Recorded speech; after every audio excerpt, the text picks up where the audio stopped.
What's up, ladies and gentlemen? Omni Sensei here with What If Mark Grayson Was Born in DC X Invincible Universe? DC/Invincible Crossover. Part 4. If you enjoy this type of content, please super smash that like button. Subscribe to the channel if you haven't already. Don't forget to check out the original story linked in the description. Let's dive into the rise of Invincible without further ado.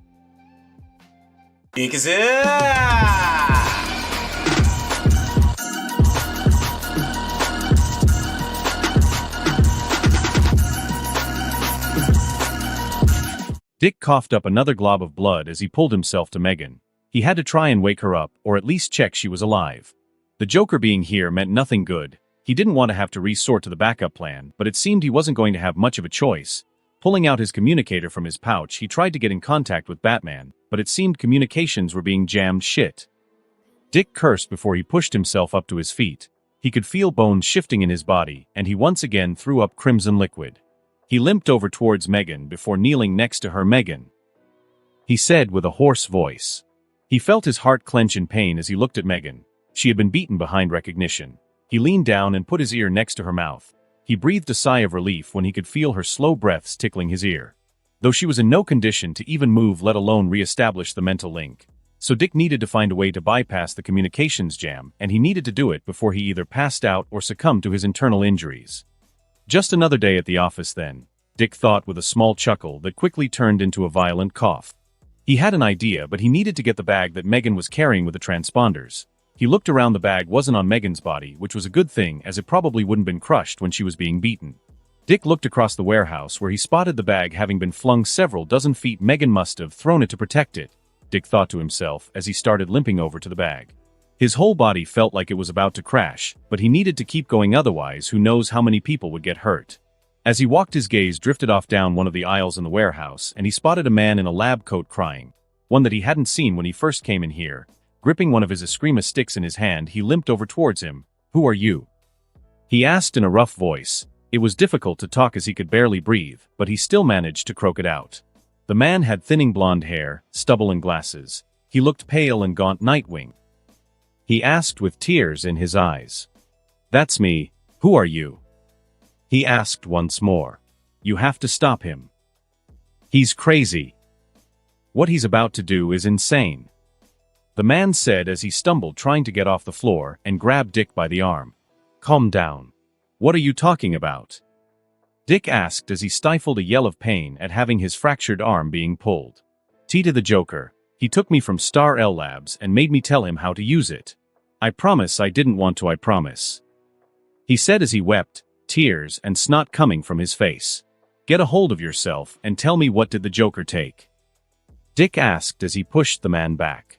The man wiped his face on the sleeve, though it didn't stop more tears from falling. The guilt that he felt at what he had done was overwhelming, and he could barely think of anything else apart from what the Joker could do with the device he had taken from Star Labs and what he had shown him how to use. He took the Gonali device. The auction hall was in mayhem as criminals all fought each other in an attempt to steal everything they could. The richer men in the boxes all got ready to leave with the exception of one man. Lex Luthor wouldn't leave without taking what was rightfully his, and so with his bodyguard Mercy he left the box and went to go and acquire what he had come here for. "Ha!" Donna yelled as she kicked a man in the chest, sending him skidding across the floor. She then caught another man's fist before headbutting him and slamming her knee into his gut before finally bringing down her elbow on the man's spine. She felt as much as she heard the crack as he fell to the ground, and so she knew he was incapacitated. She had to make her way to Connor, who was somewhere in the crowd. But these criminals weren't making it easy. A lot of them were enhanced and mostly had enhanced bodies or some sort of energy-based ability. Donna grabbed her nose as she was punched in the face by a large man with gray skin. "You're coming with me, girlie," he said as he licked his lips. Donna scowled before ducking and sweeping the man's legs from under him. She then jumped up, delivering a knee strike straight to his chest. "You disgusting male," she growled out before winding her fist back and smashing it into his face. She did so a couple of times before she was grabbed by several males, each trying to get their hands on her body. "Get off me," she screamed as she ripped one of her arms free before elbowing a man in the face. She then spun around, flinging the next man off her, and did a standing dropkick, sending the other flying into a crowd of people. "No point hiding myself now," she said to herself before she shot into the air in an attempt to look for Connor. However, as she was scanning the area, she was attacked from the side and flung straight into one of the boxes. Luckily, whoever was in it had vacated, so her body didn't squish anyone. She stood up and eyed the villain who had attacked her. A man with the eyes of an insect and dragonfly wind stared at her while licking his lips. "You smell strong and fertile. A perfect incubator," he said in a rough, croaky voice. Donna scowled once more before flying towards him with her fist drawn back. Only when she reached him, he had already moved out of the way, and then zoomed back, kicking her in the side, sending her a dozen feet through the air. He then zoomed towards her again, aiming a punch at her face. Donna lifted her head down, forcing his fist to connect with it. A loud crunching sound could be heard as the villain's fist shattered when it made contact with her forehead. Donna then grabbed the man by the neck and flew straight down into the ground, creating a mini shockwave and sending a few people off their feet. "Where in Tartarus is Connor?" she thought to herself before she continued fighting through the crowd, trying to incapacitate everyone. Meanwhile, Connor was having problems of his own as he was currently being shot at by none other than Deathstroke. These aren't normal bullets, Connor thought to himself as he picked out of his arm. It hadn't made its way entirely through his skin, but it had gotten through to the muscle. Connor jumped out of cover and rushed towards Deathstroke, who was shooting at him. He grabbed a villain and held him up as a shield before throwing him towards Deathstroke. Deathstroke side-flipped over the criminal being thrown towards him before taking out a throwing knife and tossing it straight at Connor, though Connor easily changed direction before the knife even got close to him. Bang! Deathstroke shot the knife, changing its direction and sending it straight at Connor. With his enhanced smell, he could tell what metal it was. Promethium could cut him, but it wouldn't be able to pierce his muscle. "It's most likely poisoned," he thought to himself before bringing his hands together and clapping, sending a shock wave of sound and wind towards both Deathstroke and the knife. The knife was thrown off course. "You've gotten better, boy. No longer charging in and getting all your teammates hurt," Deathstroke taunted as he dropped the magazine from his pistol and reloaded another. Connor scowled as he felt his blood start to boil. He flexed his leg muscles before lunging at Deathstroke at incredible speeds. The mercenary easily rolled out of the way as Connor smashed his previous location with both arms. He then shot at Connor, who picked up a silver platter that had been dropped to the ground and threw it like a frisbee. "Stop running, you coward," Connor shouted as he once again lunged at Deathstroke. "You think I'm running because I'm scared of you, boy?" Deathstroke said with obvious amusement. He then dropped his gun and clenched his fists. "I just wanted to give you a chance," he said as he caught Connor's outstretched wrist and flipped him over, slamming him to the ground. Connor growled as he got back up and tried punching Deathstroke once again, but the man flowed through every punch he sent. Deathstroke then pivoted on his feet before throwing Connor on the ground once more. No longer able to keep his rage in check, Connor pushed himself up from the floor with a huge push. He launched himself into Deathstroke, which knocked the older man off balance, and then before he got the chance to dodge, Connor sent a powerful punch straight to the man's chest, sending him across the room and through a wall. Connor couldn't help but smirk as he saw him on the ground, struggling to stand back up. However, his distraction cost him as he was stabbed in the shoulder by another criminal. Well, he would have been stabbed had the knife not shattered on his skin. Connor grabbed him by the throat and tossed him across the room before he started making his way towards Deathstroke. "A fine move, though I believe it's time to end this farce," he said as he pulled out a peculiar-looking dagger. He twirled it in his hands before showing it to Connor. "This is a very special dagger. It is called the Inverted Spear of Heaven, and it's made for people just like you," he said as he got ready for their next bout. Connor was too mad to take his words to heart and dismissed them as an empty threat. He rushed towards Deathstroke, drawing back his fist for another devastating blow, yet Deathstroke easily avoided it and brought up his blade at Connor's outstretched arm. "Ah!" A feeling of pain rammed through Connor's body as he looked at his arm. It had been cut more than halfway through and was hanging limp. Still reeling in shock, Deathstroke took advantage and sliced him across the chest, carving through his muscle like butter before spinning around, avoiding a wild punch and kicking him in his leg, buckling his knee. He then stabbed him in the shoulder and ripped his dagger down, dragging him fully to the floor. "Almost too easy," Deathstroke said as he twirled his knife in his hand, watching Connor lay on the floor in a pool of his blood. However, before he could land the finishing blow, Connor's eyes started to glow red and heat vision shot out at Deathstroke. He barely avoided it and had the tip of his helmet burnt and morphed. Connor, when Deathstroke was attacking him, had slipped one of his shields on his skin as he knew things were looking pretty dire for him. "I can't do anything to help in my condition," Connor thought to himself before shooting up into the air and bursting through the ceiling. Donna started to tire as she fought man after man, hoping that this would bring Dick enough time to finish the mission. She didn't know how much longer she could fight for. She wasn't as strong as her sister, was as painful as it was to admit it. However, much to everyone's surprise, the lights in the room started to dim before a spotlight shined down on the stage. Donna's eyes widened as she recognized the man on stage. "The Joker, what is he doing? And what's that device?" she thought to herself. "Ah, Hello my lovely little cretins and degenerates. I am your entertainment for this evening. Please be gentle, it is my first time, ha. The Joker shouted as he made use of the speaker system. Behind the Joker, Bizarro came out with a vial that he handed to the Joker. The Joker's grin became even more menacing as he placed the vial into the machine. Now my lovely, since you've all been such a good audience and not tried to attack me, I'll give you one of my best jokes. He shouted as he typed on a keypad on the device. The device started to spin before Joker turned around to the audience, chuckling uncontrollably. Now tell me if you've heard this one before. He said. How many supermen does it take to change a light bulb? Anyone? No one. I don't know, let's find out. Ha ha ha ha ha. He shouted before slamming down on the green button. The device then released a gray sparkling mist into the air. The crowd started to panic, as considering it was the Joker, it was almost like some form of laughing toxin. Donna then saw the Joker take a small lump of what looked like metal and swallow it whole. That's all for me folks, now have at it. He said with a laugh. I do happen to know there are some special guests with us tonight. Please make sure to give them a special welcome. Ah ha ha ha ha ha ha. He said before the spotlight turned off him and then turned on Donna. The normal lights then came on and most of the crowd was now looking at her. Hera, help me. She thought to herself before she tried launching into the air trying to fly away. But someone grabbed her foot and was able to stop her dead. She then felt herself being slammed into the ground with incredible power. Shaking off her daze, she looked up and saw a few people with their eyes glowing red, while a few others seemed to be floating in an uncontrollable manner. What is going on? She thought to herself before she caught a punch being directed at her, only for her to struggle under its power. She was then punched in the side of the head and sent flying across the room. She flipped midair and landed on her feet, only to be shot with a stream of heat vision similar to that of Superman. Crashing into the bottom of the stage, she picked herself up before sending a punch at the closest man. The man was sent flying back a lot further than she imagined he would. She was a lot more powerful than she should be, though. If it was happening to her, then it must be happening to everyone. Two men rushed at Donna, while a third man slammed his fist into the back of her spine, making her yell out in pain. The first two men then punched her in the stomach and then kneed her in the face. Grab her, boys. One of them said as they slammed her to the ground and pinned her. Time to have some fun. A man above her said as he started to unbuckle his pants. Donna's eyes started to glow red as heat vision shot out of her, though the two men at her sides both held her head still and shut her eyes. Get off. She shouted as she struggled, though all three of these men were as strong as her, so she couldn't get free.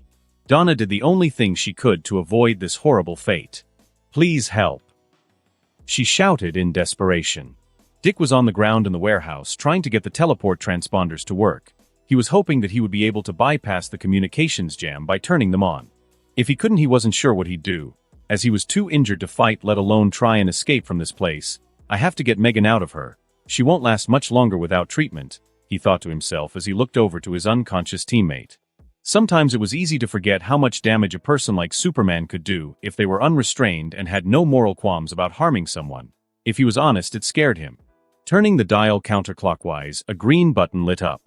Demon quickly pressed the button, and the top of the transponder lit up before it connected to the other three transponders that he had previously turned on. On the floor was an empty room, one where Dick suspected the warehouse products would be stored. However, he cast these thoughts away and quickly brought up his communicator. Nightwing to Watchtower, can you read me? He said a little desperately. What followed next were the longest seconds of Dick's life. His heart beat rapidly in his chest as he waited for a reply from the other side. This is Batman, go ahead. Dick almost felt like laughing. He was so relieved, though he had a job to do, and quickly composed himself. Batman, we are in quite a bit of trouble, we need backup. The Joker showed up with Bizarro. Miss Martian is down and needs medical assistance. Nightwing. Calm down, Batman replied. Nightwing took a second to compose himself again, as he was still pretty hysteric. The moment we crossed into Bialia, we were shot down by anti-air artillery capable of seeing through the ship's cloaking. Mark is M.A. Once me and Miss Martian reached the storeroom, we encountered the Joker, who was with Bizarro.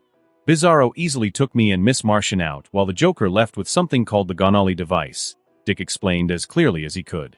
What about the rest of your team? Batman asked. The last we heard from them, the auction room had erupted into chaos. Without Miss Martian, we can't re-establish the link, Dick explained to him. We need reinforcements, otherwise negative. Any reinforcements we send won't reach you. There are thousands of villains and even more soldiers surrounding you, Batman said bluntly. As hard as this was for Batman to do, he couldn't risk sending any more heroes in just to be killed. They had a shortage, as it was so losing even more would be catastrophic for them. Move on to Plan Gamma. Drop Miss Martian through the teleporter, and I'll make sure she receives medical attention, Batman stated. Plan Gamma. Dick said slowly as he tried to confirm whether he was hearing his mentor correctly. Affirmative. Make sure to destroy everything. We can't afford to let anything get into circulation in the underworld, Batman repeated. Acknowledged. Dick said rather somberly as he put his communicator down. Plan Gamma was the plan if everything goes wrong. Dick was taught by Batman to turn these transponders into one big implosion grenade which should be big enough to destroy the entire palace. I guess I'm not getting out of here after all, he said with a bitter chuckle. What are you thinking? Diana shouted at Batman as she spun his chair around, just after he ended the call with Nightwing. I'm sorry, Diana, but we have no choice. The mission was dangerous. To begin with, the team knew that, Batman said with a slight hint of regret. I won't allow my sister to be killed while we stand up here and do nothing, Diana said as she crushed the back of his chair with her grip. We can't afford to lose you, Diana, Batman said uncharacteristically loudly. Then send others to go with me, she said as she turned around and walked out of the room, leaving Batman to stew in his thoughts. Mark withdrew his schlong from Cassandra. That feels a lot better, he thought to himself as he breathed a sigh of relief.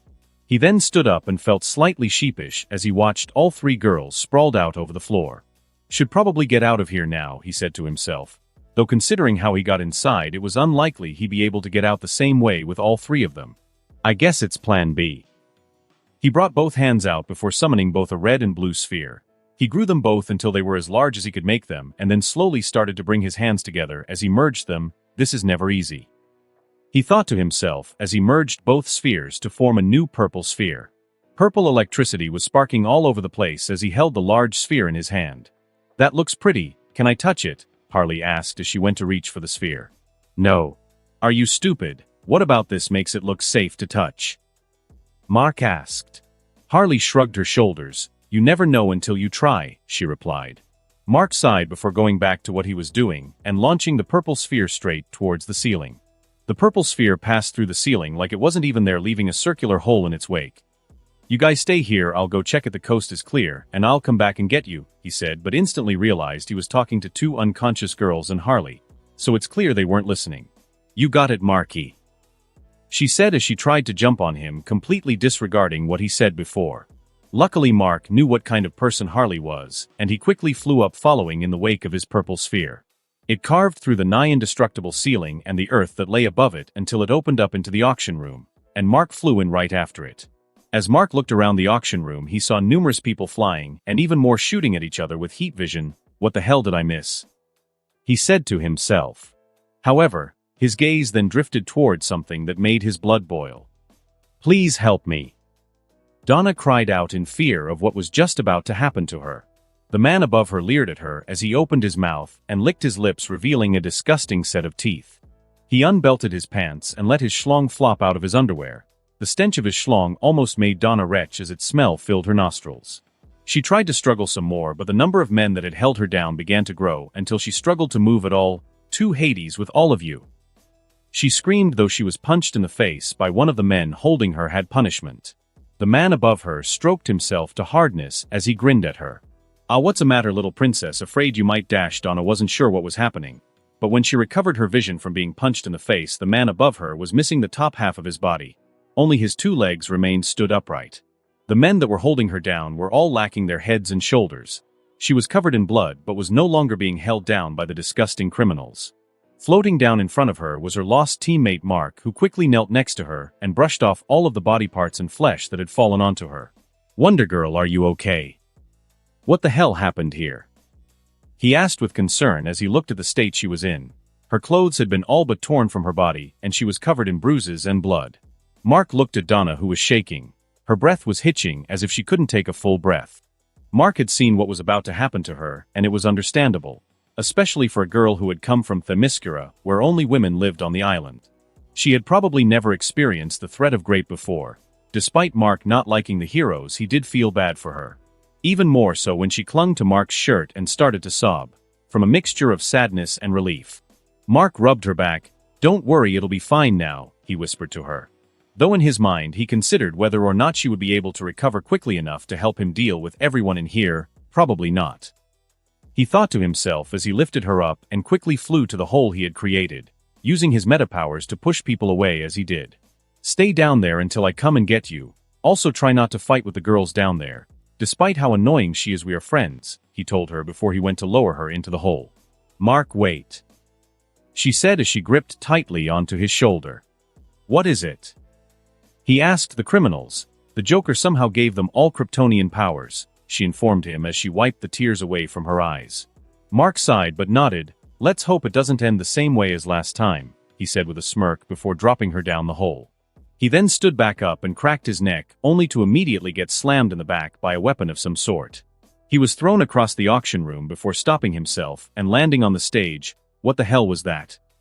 He thought to himself as he looked across the room scanning for his assailant. A girl with white hair and a black and orange bandana stood where he was, and in her hands was a red staff that she twirled around her. "You should be paying attention, boy," a voice said from behind him as a dagger was pierced through his back and he was held up into the air. Mark turned his head and saw Deathstroke, who had removed his mask and was grinning at him while he held him up with a single hand. Shazam! The thunderbolt struck them both and traveled through the dagger, launching Deathstroke away. Mark felt the familiar power surge through his body as his muscles grew larger and lightning danced across his body. He removed the dagger from his back and looked at it. A dagger capable of piercing his skin should be something he held onto. He formed a sheath on his clothing and placed the dagger inside. The wound it made was taking a while to heal, but Mark was able to focus on the surface damage to prevent any more bleeding. He turned around to look at Deathstroke and scowled. The man had already picked himself up, but was quickly sent back down by another lightning bolt that Mark sent his way, sending him crashing into a wall. "Pay attention, old man," he said as he got ready to send another one, but he found himself having to dodge the girl with the red shaft who was now flying towards him. Mark ducked and weaved while flying in the air, as he avoided the girl's spear that was swung and thrust at him. "Take him down, Ravager." He heard someone shout, which encouraged the girl even more. Mark then zipped forward and grabbed the middle of the staff before she could swing it. The staff disconnected into 3 separate sections. "Shit," he thought as he was hit in the face by the end piece. While he expected it to hurt, he hadn't expected it to launch him across the room. "What the hell is that thing?" Mark said to himself as he picked himself up. Deathstroke and Ravager landed in front of Mark, both having access to Kryptonian powers. Mark charged at Deathstroke, who was in the lead. He sent a stream of lightning ahead of him, forcing the older man to dodge. Mark took advantage of that and used his power to pull Deathstroke slightly so that he was horizontally in the air. Not expecting such a maneuver, Deathstroke was completely helpless when Mark slammed his first straight into his stomach as hard as he possibly could. The old man spat out blood before he was launched through every wall of the palace and nearly a mile outside. Ravager, who saw it happen, screamed as she charged at Mark, now using her 3-section staff like nunchucks and whipping them at Mark in various directions, making them hard to track. Mark decided if she was going to use a weapon, then he should as well. He unsheathed his dagger, and as she went to hit him in the head, he used his superior speed to move to the other side and bring the dagger down in her hand. Though much to his surprise, Ravager moved her hand to the side just before it made contact, though he did draw a little blood. This happened another 2 times, with Ravager seemingly being able to move at the last moment. "Alright, I guess it's the hard way," he thought before summoning a blue sphere with his free hand and sending it skidding across the floor like a football towards Ravager. He then zoomed above her and flipped, bringing his leg down in an axe kick. The gravitational pull from the blue sphere stopped her from making any drastic movement, so Mark was able to connect with a kick, and it sent her straight down to the sphere itself, which started to grind against her face. He then kicked her as hard as he could in the stomach, launching her the same way he sent her father. Mark breathed a sigh of relief. That probably would have been a lot harder had they not been unbalanced from their new abilities, he thought to himself. He remembered when he first got his viltrumite powers that he had a little difficulty controlling himself and had to work on regaining his dexterity. Mark looked down on the ground and saw the 3-section staff that Ravager had been fighting with. It couldn't hurt, he thought to himself as he picked it up. While he didn't have much experience with this kind of weapon, he had used a staff before, so as long as he didn't disconnect it, then he should be able to use it. He tucked the unconnected staff in his waistband for now. He looked out towards the chaotic room that was quickly filling with corpses as they all tried to fight each other. If what Donna said was true and all of the people in here have Kryptonian powers, then Mark couldn't let a single one leave alive. He pressed the center of his chest where his suit was housed and it quickly engulfed his body. Maximum strength, time to get to work. Crack! The sound of Mark's fists breaking a person's jaw echoed out through the auction as the criminal with Kryptonian powers was sent to the ground.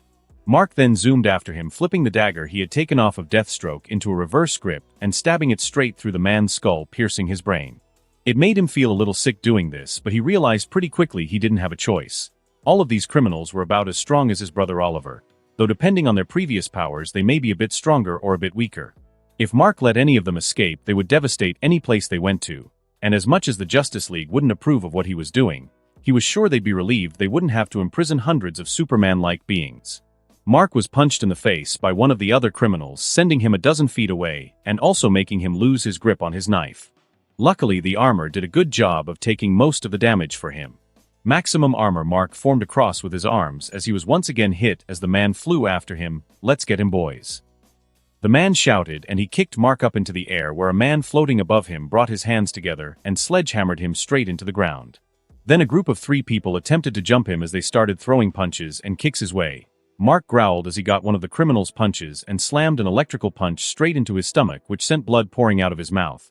He then dragged him in front of his body, shielding himself from a blast of heat vision from one of his friends. Creating a sphere of red, he pushed it into the criminal's stomach and launched him back towards the villain who was shooting heat rays at him. He smiled as they collided with each other violently and sprawled onto the floor. "My turn," he growled out in a deep voice which was attributed to the suit's helmet. Maximum strength. Mark flew towards the closest criminal and drew his hand back. He kept his hand flat, forming a sort of spear. He then launched his hand forward, piercing the criminal through his chest and out through the other side. The man started coughing up blood as his body began to lose its strength, and he went limp on Mark's arm. "You bastard!" one of the others shouted as he unleashed a powerful torrent of heat vision. Mark raised his hand and sent a stream of lightning in retaliation. The sound of thunder crashing brought most of the attention of the room to the fight as Mark's lightning quickly overpowered the heat ray and struck the man in the head, making him fall to the ground in pain. Mark whipped his hand to the right, removing the dead villain from his arm. He looked around and saw that most of the villains were now looking at him as if forgetting what they were fighting about. Shit. Boom! Crashing through the ceiling was none other than Mark's father, Nolan Grayson, aka Omni-Man. He fell to the floor, making a large crater. Flying in just after him was a man that Mark hadn't seen before. He had a black outfit with a golden lightning bolt on his chest. The suit reminded him a lot of the one Shazam used to wear.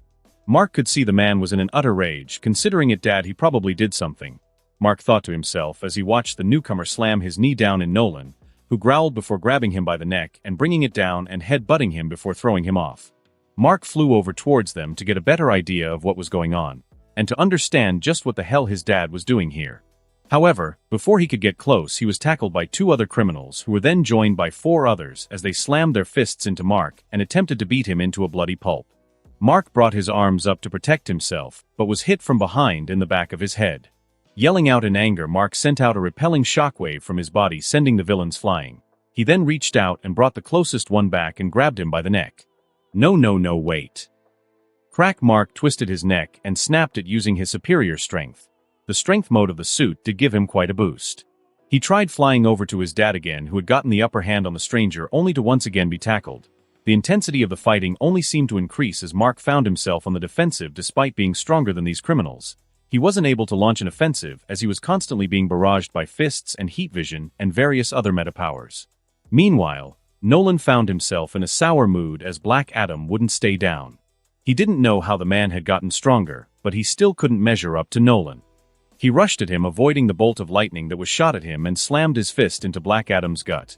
He then grabbed him by the back of the head and drew his head straight to his knee, cracking his nose and spraying blood all over his face. "I'll kill you," Black Adam growled as he launched a barrage of punches at Nolan, who grunted but kept a firm grip on him, though he did feel his ribs start to protest at the force. He flew down with Black Adam straight into the ground. He brought his fist up to continue pummeling him but was tackled from behind by none other than Deathstroke, who had rejoined the party. Deathstroke considered leaving when Mark had punched him out of the palace, but with his newfound power he thought it would be a waste if he didn't at least try and kill Omni-Man. He had caused him quite a few problems in the past when he was a hero. He sent off his daughter to go and find Bruno and get him to safety. It wouldn't be said about him that he was a coward who broke a contract. Flying was quite disorienting at first, and it affected his balance in quite a detrimental way.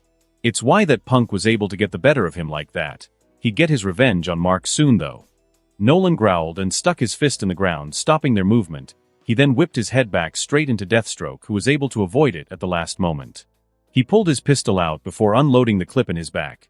The special bullets managed to pierce his skin, though didn't entirely make it through the layer of muscle underneath. Nolan slammed his elbow into Deathstroke before spinning them around and flying into the ground, dragging him along with him. Deathstroke tried to maintain his grip around the viltrumite's throat, but Nolan ripped his fingers off and gained some distance from him. Where did they all get these abilities from? Nolan questioned as his eyes gazed around. Though he wasn't allowed to stay idle for long as both Black Adam and Deathstroke rushed back towards him. He blocked Black Adam's punch by catching it with his hand, but wasn't able to avoid the liver blow Deathstroke sent into his side. Nolan tightened his grip on Black Adam and threw him at Deathstroke, who deftly avoided him. As Nolan fought, he couldn't help but lament the loss of his arm, as it reduced his fighting ability by a considerable amount. Mark was having a little less trouble in his fight, as he managed to use his meta powers to get himself some space.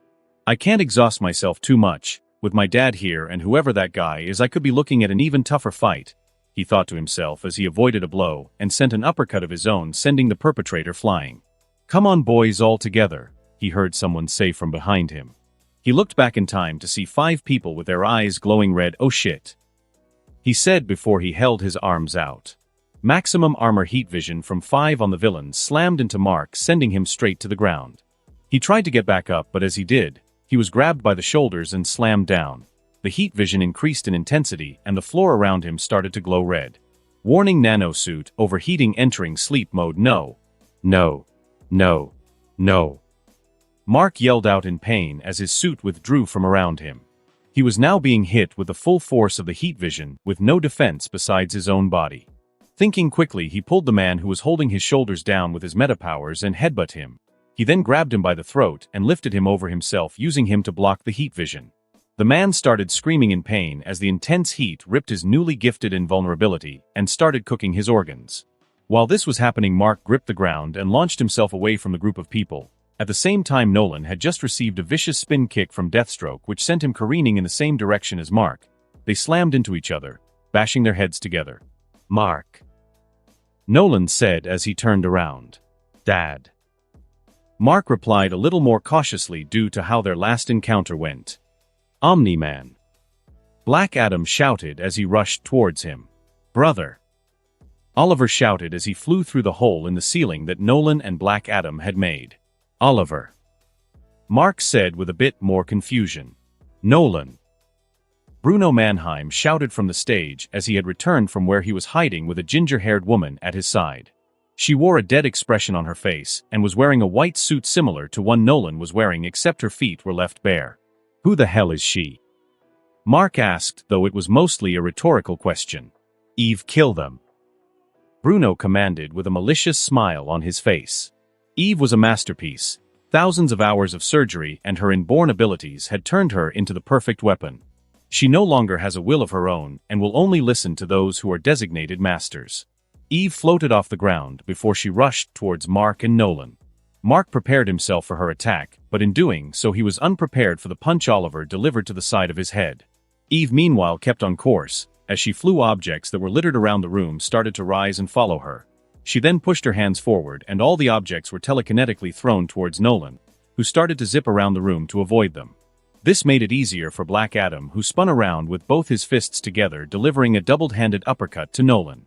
He was launched upwards where Deathstroke delivered an axe kick, sending him straight down to the ground and into Eve's clutches. Eve flipped midair, forming a large pink hammer made of energy, and slamming it down on Nolan's face with incredible force. While she couldn't compare to even a young viltrumite, the various surgeries she had been subjected to had given her a level of strength far beyond that of a normal human. In addition to that, her energy constructs were severely dangerous even to someone as strong as Nolan. Nolan growled as he caught the hammer before she could deliver another strike. He pushed up, sending her and the hammer away, though Eve was able to flip midair before reforming the hammer into a sphere of energy and sending it back down to Nolan. The viltrumite stood up, smacking the sphere away with little difficulty, but he was then brought to his knees by an intense stream of pink energy which crashed down onto him. He growled before he started to stand up again, only to be hit with another stream of lightning from Black Adam and then heat vision from Deathstroke. Meanwhile, Mark was trying to reason with his younger brother. "You know you can't beat me. Just stop. Bigger things are happening right now," Mark said as he parried and deflected a barrage of punches that were sent at him while they were flying. "You just got lucky last time." Oliver growled out as he tried to take him unaware with a flip kick, though Mark was able to grab it and throw him in the other direction. Oliver felt his frustration start to increase as he smashed the floor where he landed and then launched off the ground back towards Mark. "We don't have time for this." Mark shouted at him before he delivered a right hook right across Oliver's face. Shit. He thought to himself as he heard the sound of his younger brother's skull cracking before he was launched across the room. Mark flew over to Oliver, who was gripping his face in pain as tears started building up in his eyes. "I'm sorry. I didn't mean to hit you that hard," Mark said, feeling a little guilty. "But look, we have bigger things to worry about now. Can't you see Dad's in trouble?" Mark said as he pointed towards Nolan, was being forced to kneel from the sheer power that was being directed towards him. Mark wasn't an idiot. At least he didn't think he was. He knew that he should let his dad be killed as it would prevent a lot of potential trouble in the future, but he had to think about now, and while he knew there was a good chance that he would have to fight his dad once again, and probably his younger brother, he knew for certain that he would need to fight those three who were no doubt working for Mannheim. He would definitely rather take the risk of fighting his father and having some backup now than doing it all on his own. At least that's how he rationalized it to himself. But the truth was, he didn't want his dad to die. He still loved him and wanted him to come back home, despite how impossible that would be now. It didn't matter. Mark had made his decision. "Come on, let's go help Dad," he said to Oliver, who nodded his head. Both launched off the ground straight towards where Nolan was engaged with the other three. Oliver trailed off and collided with Black Adam, which stopped the stream of lightning from raining down on Nolan. Mark decided to go for Eve, who only saw him coming at her last minute and was hastily able to bring up a pink force field. Mark's punch crashed through her force field and caught her in the stomach, sending her flying away, with Mark hot on her trail. Nolan, who was no longer under the strain of 3 continuous energy attacks, finally stood up and shot towards Deathstroke, who backed up a bit before throwing a punch at the approaching Nolan. Their fists clashed, though Nolan quickly kicked him back before flying after him. Bruno watched the scene with rage as he saw the near victory that he was about to receive turn into a defeat. He had seen footage of how Mark dealt with the Ragnar and knew that he combined with the other two would be able to beat his men. "I suppose I'll have to do this myself," he growled out before he started to walk off stage, intent on grabbing a weapon from the storage room. However, before he could disappear, a firm grip was placed on his shoulder, stopping him dead. "Don't leave yet, this is only the starter. You'll love what we are having for dessert. Ha ha." Bruno looked around to see the smiling face of the Joker, who was joined by Bizarro, who lumbered behind like an ape. "What do you want, clown? Haven't you already done enough?" Bruno growled. "Oh, my poor Himey-Wimey. I do apologize for ruining your special night. I bet you had the right dress picked out and everything," the Joker said while chuckling. "I'll deal with this myself, and then I'll deal with you," Bruno said as he tried to rip his shoulder out of the Joker's grip. While he had stopped the blood and bandaged it, it still hurt when it was touched. However, no matter how hard he tried, he wasn't able to get out of the Joker's grip. Eventually, the clown turned him around before grabbing the back of his neck. "Watch. You don't want to miss it." The auction room was still in chaos as the criminals all scrambled to loot as much as they could, but in doing so ended up fighting each other for what they had. Meanwhile, the 3 viltrumites each fought against their foes, though some were doing better than others. Oliver tackled Black Adam through a pillar and to the ground, though he was quickly kicked off him and then shot back with a bolt of lightning. As Oliver was young and inexperienced, he didn't have the same level of durability that his father and brother had, so the bolt caused him a great deal of pain. But even if he wasn't as strong as his other family members, he still embodied the viltrumite value of never giving up, and he launched himself back at Black Adam. The man growled as he had to defend himself from Oliver's attacks. His gaze was solely on Nolan, who was in the middle of his fight with Deathstroke, where he was doing well against the mercenary. His distraction cost him, however, as he was knocked away by Oliver, who delivered a punch to his jaw. Growling once more, he shot after the smaller viltrumite, grabbing one of the other criminals as he did. He swung the man at Oliver, which caught him in the side, sending him tumbling away across the room and smashing into the wall. Oliver got up but felt a pain in his side as he did, but he ignored it and shot back towards Black Adam. He flew under a lightning bolt that was sent towards him and then grabbed a villain and used him as a shield for the next one. He then flew the villain into Black Adam, who braced himself against the ground. The resulting shockwave sent dust and debris flying everywhere. "You are nothing but a boy," Black Adam said as he ripped the villain out of the way and grabbed Oliver by the throat. The young viltrumite started punching him in the chest, but Black Adam stood tall and took the beating. Seeing it had no effect, Oliver lifted his legs around Black Adam's arms, then grabbed and kicked the back of his neck while rotating his body, forcing the King of Kondak to the ground, or at least very close to it, as he was able to keep himself up with a single arm. "I'll mess you up, a stupido," Oliver said as he tried putting pressure on Black Adam's arm. Black Adam's face was contorted in rage as he stood back up. "I'll end your petty existence," he said as he started to channel lightning through his arm. Oliver felt it rush through his body and he started screaming. He tried to let go, but Black Adam grabbed a hold of his neck and kept the current rushing into him.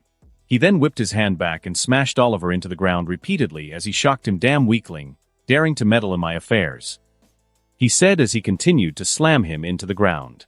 Meanwhile, Mark fought against Eve, who, while weaker than Mark, proved to be creative in the use of her abilities. Mark's meta abilities proved to be less than useful, as well as she was able to counteract his repulsive force with blasts of her own. The energy she made her weapons out of seemed to be dense and extremely sharp, allowing them to pierce Mark's skin. They really did make quite the weapon, Mark thought to himself as he avoided another swipe from a two-handed sword that Eve had created. He then rushed towards her shoulder, checking her and sending her straight through a wall. He caught the sword before it fell and sent it spinning back towards her, though Eve dismissed it before it could cut her in half. Eve's eyes started to glow pink as she started to send sphere after sphere of pink energy at Mark with gradually increasing size. Mark slapped the first few away before avoiding the others and flying towards her. Despite how fast Mark was, she was still able to react fast enough to avoid his punches, though only barely. He sent a kick at Eve, who couldn't avoid it. Mark felt her ribs break underneath his foot as she was sent rolling back. "Enough. You know you can't beat me. Why are you even working for this prick?" he asked, only to get silence from her as she stood back up, engulfing herself in energy. She then drew her hands back and whipped them forward, sending a large beam of energy at Mark, who crossed his arms to deflect it, thinking it would be nothing but a regular beam of energy. However, the beam hit him with the force of a train and he was sent backwards into the auction room. Mark yelled out in pain as he felt the skin being torn from his arms. "What the hell is that?" he thought to himself as he spun out of the way of the beam and watched as it engulfed one of the villains who was fighting behind him. As the beam died down, the only thing that was left of him was his muscles, his skin having been removed from his body. He started screaming before another villain took advantage of his weakness and punched a hole in his stomach and ripped his intestines out. He looked back at Eve, who was floating through with her whole body radiating a thick pink energy. "Time out," Mark said with a nervous smile. Eve raised her hand up and ripped all the atoms around Mark apart, causing a huge explosion due to the release of potential energy. Mark flew out of the explosion, drawing his fist back. Eve put up multiple barriers between them, each one thicker than the last, but Mark empowered his fists with lightning and smashed through all of them before grabbing her by the throat and throwing her down to the ground. Mark quickly realized he wasn't able to fully grasp her. It must have something to do with the energy flowing around her, he thought to himself. It looked like some sort of armor she was using. Deciding to test it, Mark flew back down towards her, sending a punch aimed straight at her stomach. The floor around her cracked, but her armor remained strong. Energy emerged from around Eve's body and wrapped around Mark's waist before flinging him off her. She slammed him through the wall and then pulled him back through and hit him into the floor. Mark growled before he started pounding but fist against the energy that had started to get hotter and burn him. The thick and dense energy cracked under Mark's power and shattered not long after. Mark then opened his palm and sent a sphere of red straight at Eve, who altered the mass of the particles in front of herself, forcing the sphere to swerve away from her. Eve conjured a pink sword into existence and rushed towards Mark. As she did, the energy following around her started to flow outwards into dozens of sharp tentacle-like appendages that shot towards Mark. "Alright, so you're not playing anymore. Let's do this then," he said as lightning started flowing towards his body and he rushed to meet Eve. He dodged the first barrage of sharp energy spears and blocked the others by swinging his arm and shattering them. He then sent an electrified punch aimed for Eve's face, though she was able to avoid it. She then swung her sword around, intent on disemboweling Mark, but he caught her fist and headbutted her. He increased the pressure around her wrist and started to crack the armor around her. She tried to form more spears with her energy, but Mark had already elbowed her in the chest, cracking through her pink armor and sending her careening across the floor. Mark sighed as he blinked straight in front of her and picked her up by the neck. "I'm sorry I have to do this, but you're too dangerous," Mark said to her. Eve looked at him with a dead-eyed expression, neither angry nor sad. It gave Mark the impression that what he was doing was a mercy. Whoever she was gone now. Mark sent his fist straight through her chest. His hand emerged from the other side with her heart in its grasp, where he crushed it. He lay Eve down on the ground gently and watched as her breathing slowed and then finally stopped. Mark sighed before turning around to get back into the fighting, but was taken off guard when a pink light engulfed her once again. "Ah shit," he thought to himself as he clenched his fists and got ready to fight again. When the light faded away, Mark immediately knew something was different. Eve's eyes were darting around and her breathing was labored. Mark scrunched his eyebrows as he stepped closer to her. She pushed herself back, looking up at Mark in fear and forming a pink barrier around herself. She started to weep as she curled in on herself. That's a bit excessive, right? Mark thought to himself as he crouched down next to the barrier. Are you okay? He asked, though she just kept weeping with her head on her knees. Mark sighed before bringing his hands to the barrier and shattering it. He then grabbed Eve over his shoulders. She started to scream and pound his back as she tried to shake out of his grasp. Calm down, I'm not going to hurt you, Mark said as he walked over to the center of the room. Despite just ripping your heart out, he added. This didn't do much to help calm her down, as she kept on beating her fists on his back. Take a rest down here. Come out when it's safe, he said as he threw her down the hole with the other girls. He thought that between the four of them, they'd be able to handle her if she tried anything. She was clearly hysterical at the moment. Clapping his hands, Mark looked around, only to catch the fist of one of the villains that tried to take advantage of him. He sent lightning coursing through his body before grabbing him by the neck and twisting it 180 degrees. Mark floated up from the ground and tried to find his dad, who he had lost track of. He didn't find his dad, but what he did see was Oliver being slammed into the ground by Black Adam. Mark rushed towards him, sending a kick straight to his face and launching him away. He then squatted beside Oliver, who was bruised pretty badly. His arm looked broken, and one of his eyes was sealed shut. Shit, you doing okay, man? He asked Oliver, and the kid to his surprise sat up and gave him a thumbs up with his unbroken hand. I'm good, he said. Mark wasn't entirely convinced, but nodded his head regardless. Go find Dad and give him a hand, I'll deal with Sparkles over here, he said as he helped him up. Oliver nodded and shot up into the air as he went to find Nolan. Black Adam crawled out of the debris. He was under the look of rage still present on his face. He sent a stream of lightning straight towards Mark, who countered with his own, the powers of Shazam will not save you, he said as he intensified the stream. Mark tried to match the power, but he couldn't. In fact, he felt himself start to weaken, so he shot out of the way, allowing the beam to strike behind him. Mark frowned as he looked at his arms. They still sparked with lightning, but it wasn't as bright as it was before. Mark looked up as he heard Black Adam laughing at him. You've strayed too long away from the Rock of Eternity. I don't know how you got the powers of Shazam, but it seems you won't have them for much longer, he said before rushing towards Mark and sending a flurry of strikes in his direction. Mark blocked each strike, though he could feel the force a lot more than he could before. He then caught his arm before flying him straight into the ground. Mark placed his hand at the back of his head before conjuring a red sphere that drilled into Black Adam. The King of Kondak struggled, but Mark repeatedly struck him in the spine with his fist. Shazam! Mark's eyes widened as he looked up. He tried to avoid the bolt of golden lightning, but it struck him and he felt the power of Shazam fade away. Black Adam took advantage of his weakness and elbowed him in his waist and pushed him off. He then in at a greater speed and delivered a flurry of strikes at Mark, who had a lot more trouble dodging and blocking them. However, Mark was a lot stronger than he was when he first got his powers.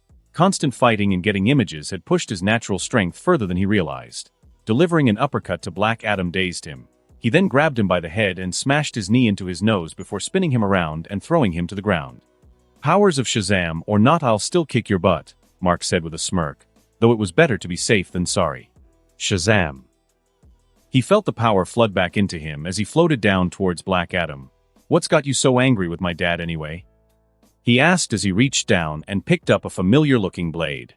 You're that man's son. Black Adam growled out as he looked at Mark with venom in his eyes. So what if I am? Mark said as he clenched his fist around the handle of his blade.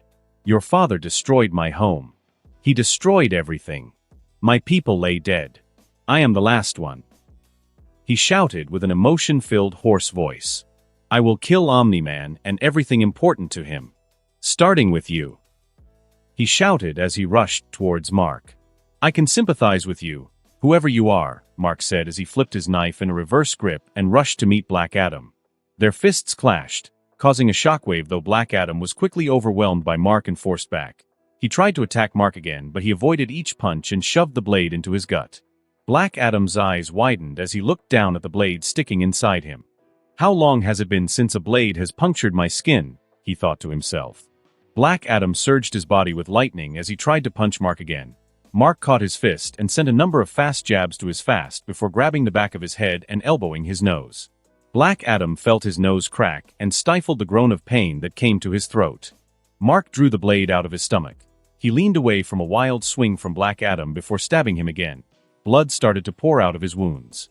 Again and again, Mark stabbed Black Adam with a blade that seemed to bypass his durability. With each new wound, Black Adam felt himself grow weaker until he could barely stand. He grabbed onto Mark as he tried to choke him, but with emotionless eyes, Mark brought the blade up to his neck. "Go be with your people," he said softly before slitting his throat. The blood spattered over his face before Black Adam slid down his body to the floor. Lightning moved around his body as it tried to heal him, but it was useless. Black Adam looked up and saw Omni-Man, who was still fighting with Deathstroke. He tried to crawl towards him, but Mark stepped on his back, forcing him to the ground. "Kondak." He breathed out as tears flowed from his eyes. The light died from his eyes as Mark plunged the blade through his head, ending the King of Kondak's life. "I'm sorry, but you were in the way," he said as he removed the blade from his skull and sheathed it. He felt bad for the man, and if it were any other situation he would have stayed out of his plot for revenge. Boom! Mark turned around and saw Deathstroke being sent crashing to the ground where he was pinned by Oliver. Mark floated over towards them as he saw Oliver struggle to keep him down. However, Nolan came crashing through feet first, slamming into Deathstroke. "Even with powers beyond your own, you're still just an insect," Nolan growled out as he started punching the man in the face over and over. Deathstroke tried to shoot heat vision at him, but Oliver covered them with his hands and gouged them. Deathstroke grunted in pain but used his newly free hands to grab Oliver by the neck and headbutt him before throwing him off. Though he could avoid the next punch Nolan sent at him, which broke every tooth in his mouth. Nolan then forced his hand into Deathstroke's mouth and grabbed his jaw. Mark winced as he watched his dad rip the man's jaw off his face. Deathstroke still fought back, but Nolan ignored the weaker punches to his body and stood up before stomping on his face repeatedly. The Terminator stilled and his arms went limp beside his body. "No!" Nolan heard a shout from behind him as Ravager came back just in time to see her father's lifeless corpse. She tried to rush towards Nolan, but Mark intercepted her, slamming his knee into her stomach. He then grabbed her by the throat. "I'm tired of defending my dad. Leave now or I'll have to kill you," he said in a low tone. Ravager dismissed his words and went to attack him, but her eye under the eye patch started to hurt and she was hit with a vision, one where Mark made good on his threat and ended her life in the next 5 seconds. She stopped her attack and looked at Mark with venomous eyes before shoving him away and flying off. Her father would never forgive her if she went on a suicide mission, all for the sake of vengeance. Mark stood there and watched her leave. He sighed in relief that he didn't have to kill her. He just wished the other guy did the same thing. Nolan and Oliver both floated over to Mark, who turned around and looked at them. "Mark, it's good to see you," Nolan said. "Good to see you too, Dad," Mark replied. "Does this mean you've come to your senses?" Nolan asked. "I'm afraid not, but right now there are bigger things to worry about," Mark replied. The Joker watched the fight between Mark, Nolan, and Oliver with a gleeful smile as he hoped they would be slaughtered in the most awful and bloody way imaginable. Disappointingly, he didn't get his wish, and he had to watch the heroes win yet again. "This is the worst birthday I've ever had," he said with a pout. While he was distracted, Bruno tried to run away, but Joker had already chopped him at the bottom of his spine, making him fall to the ground like a puppet. Now, Bruno, it's not polite to leave our little party early, even if it seems to dying down," the Joker said with a small chuckle. "Ooh, this should make things more interesting," he said as he picked up a microphone from the ground. "Ahem. Attention. Attention. It's your old pal Joker here," he said, catching everyone's attention. "I'd just like everyone to know that we have a few special guests in the house. Omni-Man, the old superhero, and his superhero friends. Please give them a warm welcome," the Joker said before he started cackling loudly. "Dick," Mark said as he and the others looked to the stage and then to the villains that had all stopped fighting and were now looking at them. Mark, Nolan, and Oliver all got ready to fight the 100 or so remaining villains, all of whom were only a little weaker than Oliver. "Should have listened, Mark. By now we could have subjugated the planet and this wouldn't have happened," Nolan stated. "This is really not the time," Mark said as lightning started flowing through his body. Crash shooting through the ceiling and landing next to Mark, Connor came back into the fight. "Sorry I left. I just had to stay in orbit for a little bit," he said as he looked down at the wounds Deathstroke gave him. "Better late than never," Mark said with a grin. While he was glad Superboy was here, he didn't think he would make much of a difference. Crash, crash, crash. More and more people started dropping through the ceiling and into the room. They also started coming through the doors and broken walls surrounding everyone. All of them heroes. "I am sorry we left you alone to deal with such a dangerous mission. I promise to rectify this mistake now," Wonder Woman said as she floated down beside them with Martian Manhunter, Supergirl, and Starfire beside her. Mark's eyes widened as he saw Kara. She quickly approached him and hugged him. "What are you doing here?" he asked her with concern in his voice. "I couldn't let you fight alone after I heard the call," she said a little hysterically. "You need to go. You can't risk the baby," he said to her. She shook her head. "I'm not going anywhere. We can discuss this later. But for now we got bigger things to deal with," she said as she looked behind her. "And we can talk about the smell that is coming off you," she said in an emotionless tone. Mark felt a shiver run down his spine at her words, but focused on the task in front of him. "I hope one of them gets a lucky shot on me," he thought to himself, as that was a preferable fate to a pregnant, angry Kara. "If you like my stuff, consider supporting me." Dick coughed up another glob of blood as he woke up again. He had been inadvertently passing out every 10 minutes or so as he tried to work on the transponder. His training with Bruce was the only thing managing to keep him holding on. He had been trained to wake himself up when unconscious. It had saved his skin more than once. The human body had limits, and Dick knew that the next time he fell asleep he wouldn't be waking back up again. "I wish I could have fixed things with Barb," Dick thought to himself as he continued to rewire the transponders. As he worked, however, a large explosion blew in the wall from one of the rooms. Clara Garcia and several dozen men that Dick had not seen before came in. Anyone normal might be glad to see a friendly face, but when you've been trained with Batman you can't help but be pessimistic. Dick couldn't help but consider why they were there. The answer is as obvious, and it meant nothing good for him. "Nightwing, you look like shit," Clara said as she approached the injured hero. "I've had better days if I'm honest," Dick said with a chuckle that quickly turned into a cough. Using the large metal frame of the transponder, he got to his feet while Clara watched. "I don't suppose any of you guys are doctors?" Dick asked. "I'm afraid not. We are a rather specialist group," she said with a smile that made Dick feel uneasy. "What are you doing here?" Dick asked, getting to the crux of the issue. "Your friends have caused a nice little distraction. We are taking advantage and grabbing equipment that'll help the cause," Clara stated. "Everything in here is dangerous. Some of it isn't even from this planet. You'll risk hurting yourself and others if you take anything. It has to be destroyed," Dick tried to reason. "The rebellion has been on the losing side ever since those Intergang dogs moved here. The things in this room will change that, and we can finally bring those in power to justice," Clara said stubbornly. "There are weapons in here capable of killing thousands of people," Dick shouted before going into another coughing fit and nearly falling over. "Then it shall be a very short war," Clara said as she gestured for her men to start grabbing equipment. "You know I can't let you do this." "I'll have to stop you," Dick said as he reached for a single Eskrima stick he had on his belt. Clara snorted. "Stay back, little Robin. I don't wish to kill you, but I will," she said. However, Dick didn't back down, and stepped closer towards Clara. He would need to get closer in order to take her down. With his injuries, he wouldn't get a second chance. "If I can take her hostage, maybe I can get the others to stop," Dick thought to himself. It would be very unheroic, but he didn't have many other options at this point. Bang! Dick fell to the floor after being shot in the chest by Clara. She wasn't the type to mess around, and as soon as he took a step towards her, she shot him. Clara had learned to never underestimate her opponents regardless of who they are. She looked down at Dick with a cold expression before walking away and helping her men get weapons. Dick had to stop himself from gasping for air as the bullet managed to knock the wind out of him. Luckily for Dick, the bullets Clara used were normal and not the type the Joker used. The Joker had long since adapted to the body armor the Bat family wore. Dick waited until Clara and the rest of the rebels disappeared into the aisles before he moved again. Despite the fact the bullet was stopped by his costume, the force still managed to irritate his injuries. He crawled back over to the transponder. The last act of his life would be something he would never consider doing. "I'm sorry, Bruce. Barb, everyone." Dick couldn't let these weapons get out. They could hurt so many people. He hoped that despite what he was about to do, people wouldn't remember him for it. In the auction room, the battle was in full swing as the enhanced criminals engaged whatever heroes were able to join Wonder Woman on short notice.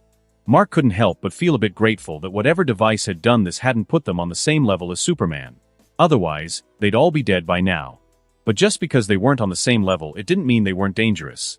A lot of the heroes who didn't have the level of enhanced strength that Mark or Kara had struggled to fight if they didn't have a meta ability that allowed them to keep some distance. Mark also quickly realized that a lot of the heroes were still acting like heroes, Kara included. They were trying to subdue Kryptonian-powered criminals like they were just any other villain idiots. They are going to get themselves killed, Mark thought to himself as he ducked under a punch, then spun his dagger in his hand and shoved it straight into his opponent's neck. Mark then rushed forward and plunged it into the chest of a criminal that was trying to sneak up on Kara. He grabbed Kara by the arm. Have she finished knocking out one of the criminals? Kara, you need to leave. Mark shouted.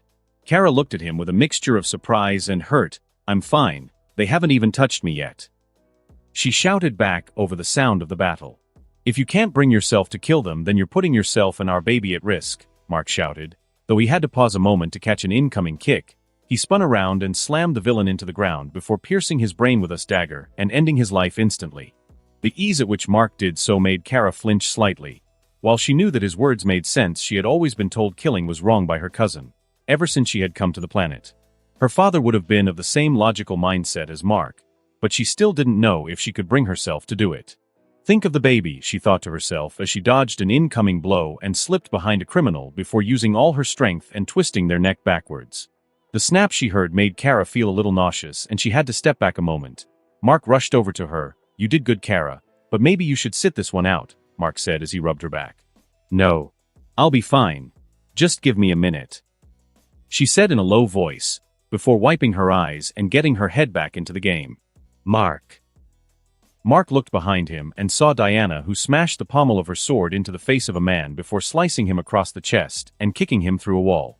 She then flew over to Mark. Have you seen my sister, Mark? Diana asked in a slight panic. She had expected Donna to be somewhere in the room fighting, but as she looked around she couldn't find her. Don't worry, she's safe. The criminals, they tried to. But don't worry, I stopped them and put her somewhere safe, Mark said. Diana looked at Mark with gratitude, though her face quickly morphed into one of rage as she recognized what they had tried to do to her little sister. Show them no mercy, they will not leave this room, Diana shouted before she charged at the enemy, thrusting her sword through their neck much to Mark's surprise. Shit, Mark said as he looked and saw a group of heroes being beaten quite badly by the villains. He flew over at top speed and attacked them from behind.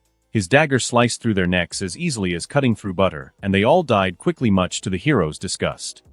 What the hell are you doing? Black Lightning yelled at Mark. You are going to get yourself killed if you keep playing hero, Mark shouted back. These are not regular criminals. Everyone in here is dangerous and can kill you easily. So fight to kill, if not get out of here. You're just asking to die if you don't, Mark said before getting back into the fight. It seemed that Corey recognized the threat they posed as she held nothing back when attacking the villains. She grabbed one of them from behind and released a full-powered blast right to the villain's face. His father Nolan cut through them just as easily as Mark did, even if he only had one arm. Mark sighed as he looked at the majority of heroes, avoiding lethal blows they could have taken. At this point, they're only good for a distraction while the rest of us kill them, he thought to himself as he continued to kill the enemies. Mark couldn't help but feel slight awe when he looked at the dagger in his hand. He would have to learn more about it, as a blade that could cut through such durable people was hard to come by.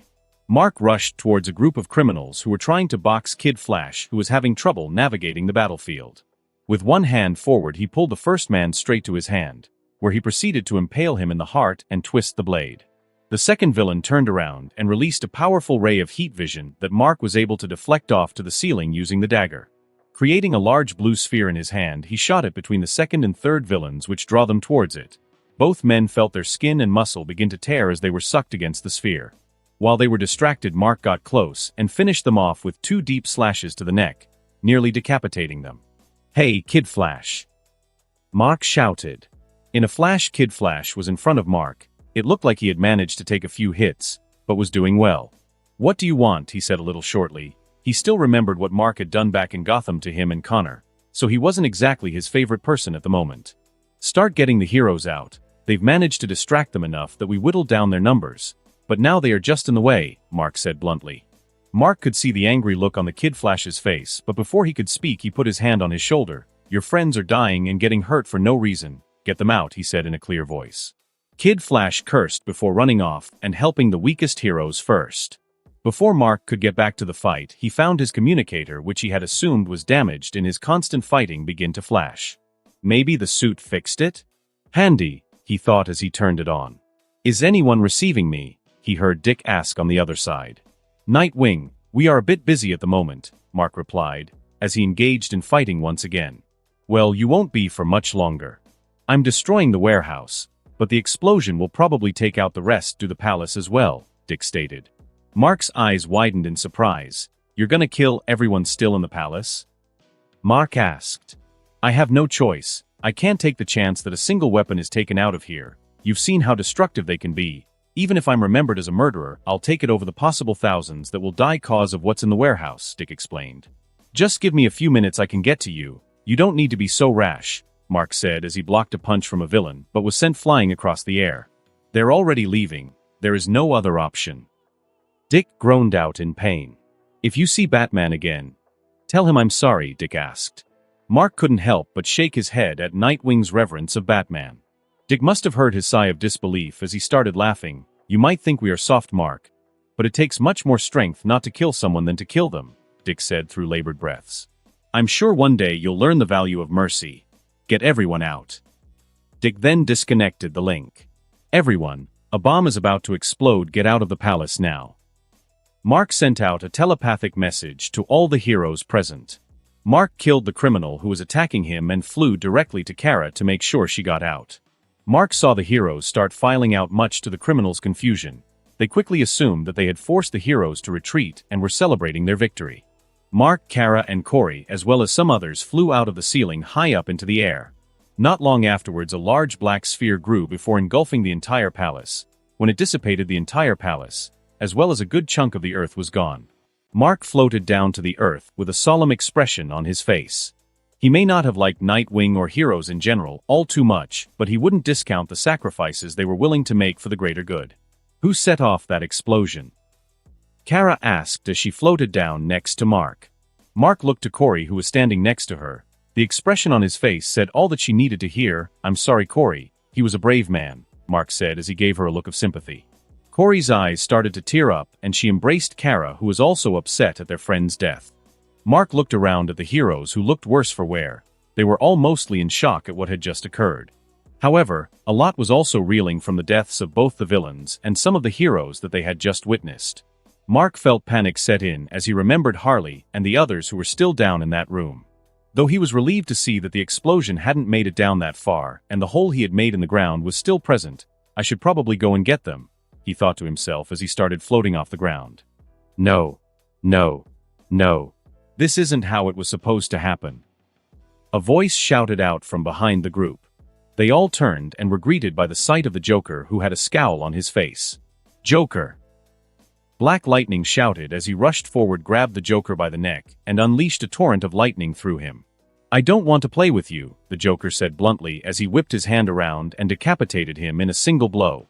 The heroes reeled in shock at what they saw. The Joker had always been a baseline human, so for him to exhibit such strength shocked them. Most didn't even know he was there. Oliver, wait. Mark heard his dad call out as his hot-tempered brother rushed towards the Joker with his fist wound back. The Joker easily caught Oliver's wrist and spun him around before grabbing him by the neck and holding him still. This has been the most fun I've had in years, and I'm not ready to let it end, the Joker said with a manic smile stretched across his face. He then reached into his jacket pocket and pulled out a large metal syringe with a gray-looking liquid contained inside. Using his long fingernails, he stabbed them into Oliver's neck, drawing blood. Nolan and Mark were already flying towards the Joker, but both were tackled by Bizarro, who stopped them from reaching Oliver. The Joker then stabbed the needle into the cut he made and injected the liquid, all while laughing. Oliver fell to the ground as he started coughing. He threw up blood and his eyes started to turn red and bleed. Papa, he said before he started shaking, and his skin started to turn gray. Mark and Nolan slammed their fists into Bizarro and sent him flying towards the Joker. They both then flew towards Oliver, who was still shaking as his muscles started to grow and his body became larger. What did you do to him? Mark shouted at the Joker. I made him more fun. Ha, the Joker said as he started to float away from the heroes. Roar! Oliver stood up. He was now 9 feet in height. His skin was gray and he was covered in razor-sharp bone-like appendages. He immediately punched Mark and Nolan, who were sent tumbling across the ground. The rest of the heroes looked on in fear as they had seen this monster before. Wonder Woman to Watchtower. Doomsday has returned. She shouted desperately. Batman to all non-founding members, retreat now. Batman shouted over the comms. He immediately got up from his seat and ran through the Watchtower to the Zeta tubes. Recognized, Batman. 02 Batman felt the cold air hit him as he emerged from Clark's Fortress of Solitude. He quickly headed over to Clark's solar room. As he opened the door, he saw his friend floating and absorbing the solar rays that were healing his body. As a Kryptonian, Clark was capable of incredible things. But this also meant that kryptonite was near lethal to him, as there had to be a balance of some sort. "Clark, we have a situation," Batman said in hopes his friend would hear him. Batman clenched his fists as memories of the last time they encountered Doomsday played on his mind. A lot of heroes had died, including Superman, or so they thought at the time. Batman could only hope that Diana and the others could distract it long enough for Clark to finish healing. Batman felt useless at the moment. His first instinct was to head over and attempt to fight Doomsday with the others. But he knew that wouldn't work. He didn't expect to ever see that monster again. As of this moment, Clark was still in the middle of the healing process as the kryptonite poisoned a lot of his inner organs. But considering how long he had been inside, he shouldn't be too much longer, or at least Batman hoped. Batman went back towards the Zeta tubes and took it directly to his Batcave, where he started formulating a plan and getting together the equipment he'd need in case the heroes all fell. Boom! Mark was launched back across the ground roughly as he tried to restrain Oliver, who had now become Doomsday. Mark shuddered at the sheer strength difference between them. He wouldn't be surprised if he could take all of us at once. Mark watched as his father rushed in and ducked underneath Doomsday's punch before clocking him underneath the chin. The blow managed to lift him off the ground and send him up, but it was easy to tell it didn't do any considerable damage. Nolan followed up by trying to kick him, but Doomsday grabbed Nolan's leg before throwing him down to the earth and creating a massive crater. The other heroes tried to join in despite the broadcast that Batman had sent over all their comlinks. Doomsday grabbed a hero that Mark didn't recognize and tore him in half. His blood and guts splashed across the heroes in front of him. It was at that moment that Mark realized that he couldn't hold back just because that was his brother. Doomsday was ready to kill every single one of them. But first Mark zoomed over to Kara and Corey, who looked like they were about to jump in and get involved. "No freaking way," Mark said as he grabbed them both by the shoulder. "Mark, I said no. Look at him, he's tearing us all apart. You are leaving. Corey, take her back to the watchtower now," Mark said in a commanding voice. "Of course, Honored One," Corey said as she grabbed Kara by the shoulders and led her off. Kara let it happen as she knew that Mark was trying to look out for the safety of her and their baby, which she knew was right. "You better not get hurt again or I'll kill you," Kara shouted at Mark before they flew off. Mark smiled before looking at Doomsday and laughing nervously. "I don't think Big Man's gonna give me a choice," he said to himself. Mark raced towards Doomsday, who had just ripped Wonder Woman's sword out of her hands before grabbing her by the neck and repeatedly slamming her into the ground. Spinning at super speeds, he used his meta power to increase the weight of his leg. He then proceeded to slam into the top of Doomsday's skull. The blow was powerful enough to send him straight to the ground and release the grip on Wonder Woman. Mark then increased the weight of his whole body and dropped onto Doomsday's spine. He threw weighted punch after weighted punch to the back of Doomsday's head, even when the skin from his knuckles started to tear off. Doomsday roared and pushed himself up from the ground, sending them both into the air. He then turned around and punched Mark, launching him away. Nolan and Wonder Woman then rejoined the fight, sending a barrage of punches at Doomsday. Even Martian Manhunter and Hawkwoman attempted to take down the monster. Martian Manhunter tried to wrap his body around the creature to contain it, but it was able to rip him off easily. Hawkwoman got a few good hits in with her mace, and Doomsday even let out a few roars of pain, but it ended pretty quickly when he grabbed a hold of her wing. Though luckily for Hawkwoman, Mark managed to grab a hold of Doomsday's hand before he could tear it off her body. Wonder Woman stabbed her sword straight through Doomsday's elbow joint and twisted, forcing him to let go of her wing. Though he wasn't happy about this, he rewarded Wonder Woman with a backhand to the face, which sent her to the ground. Nolan sent rapid lunges into Doomsday's stomach, while Mark clung to his back and ground a red sphere against his head. Doomsday let out a huge roar before grabbing Nolan by the face and slamming him into the ground.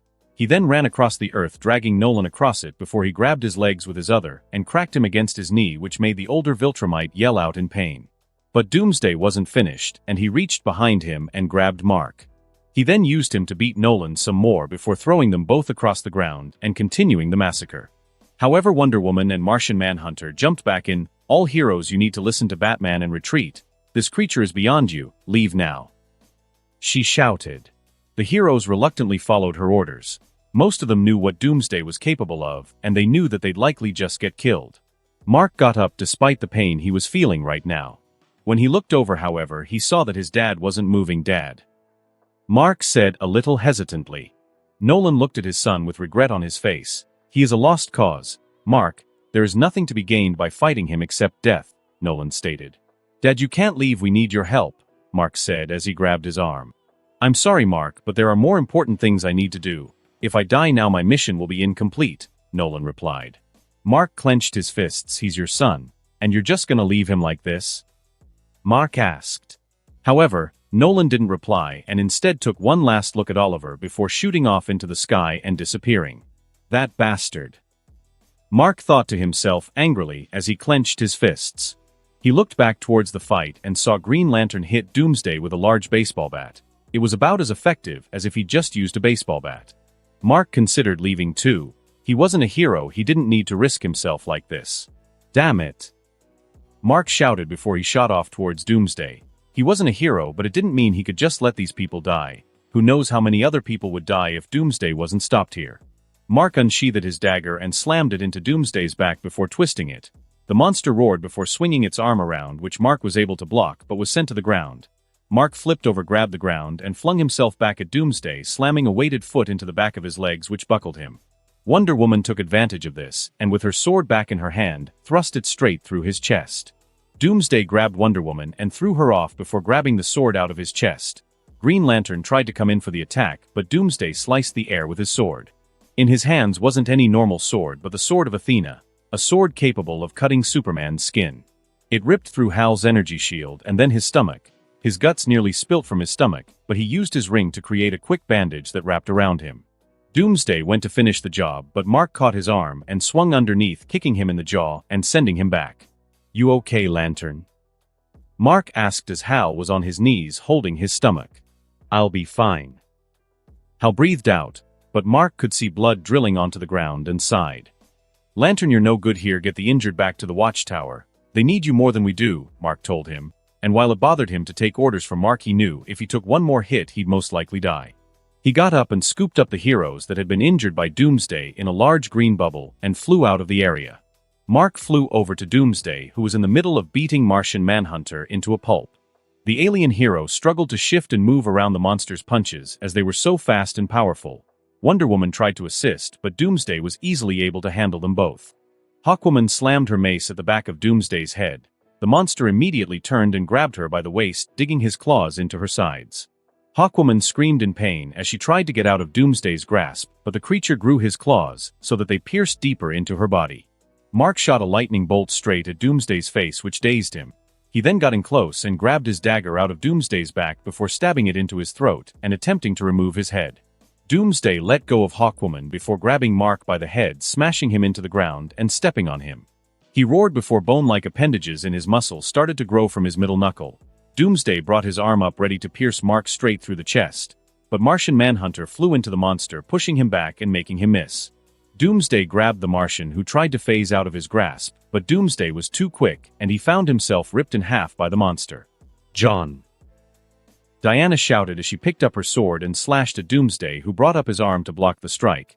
He then thrust his fist into her and impaled her onto the bone appendage.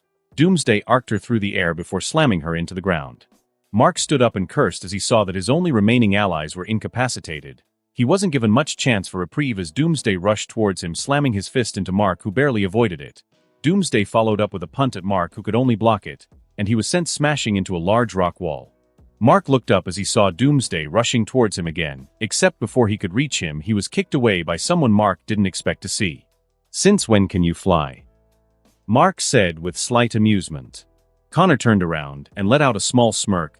Why are you scared you'll lose now? He asked.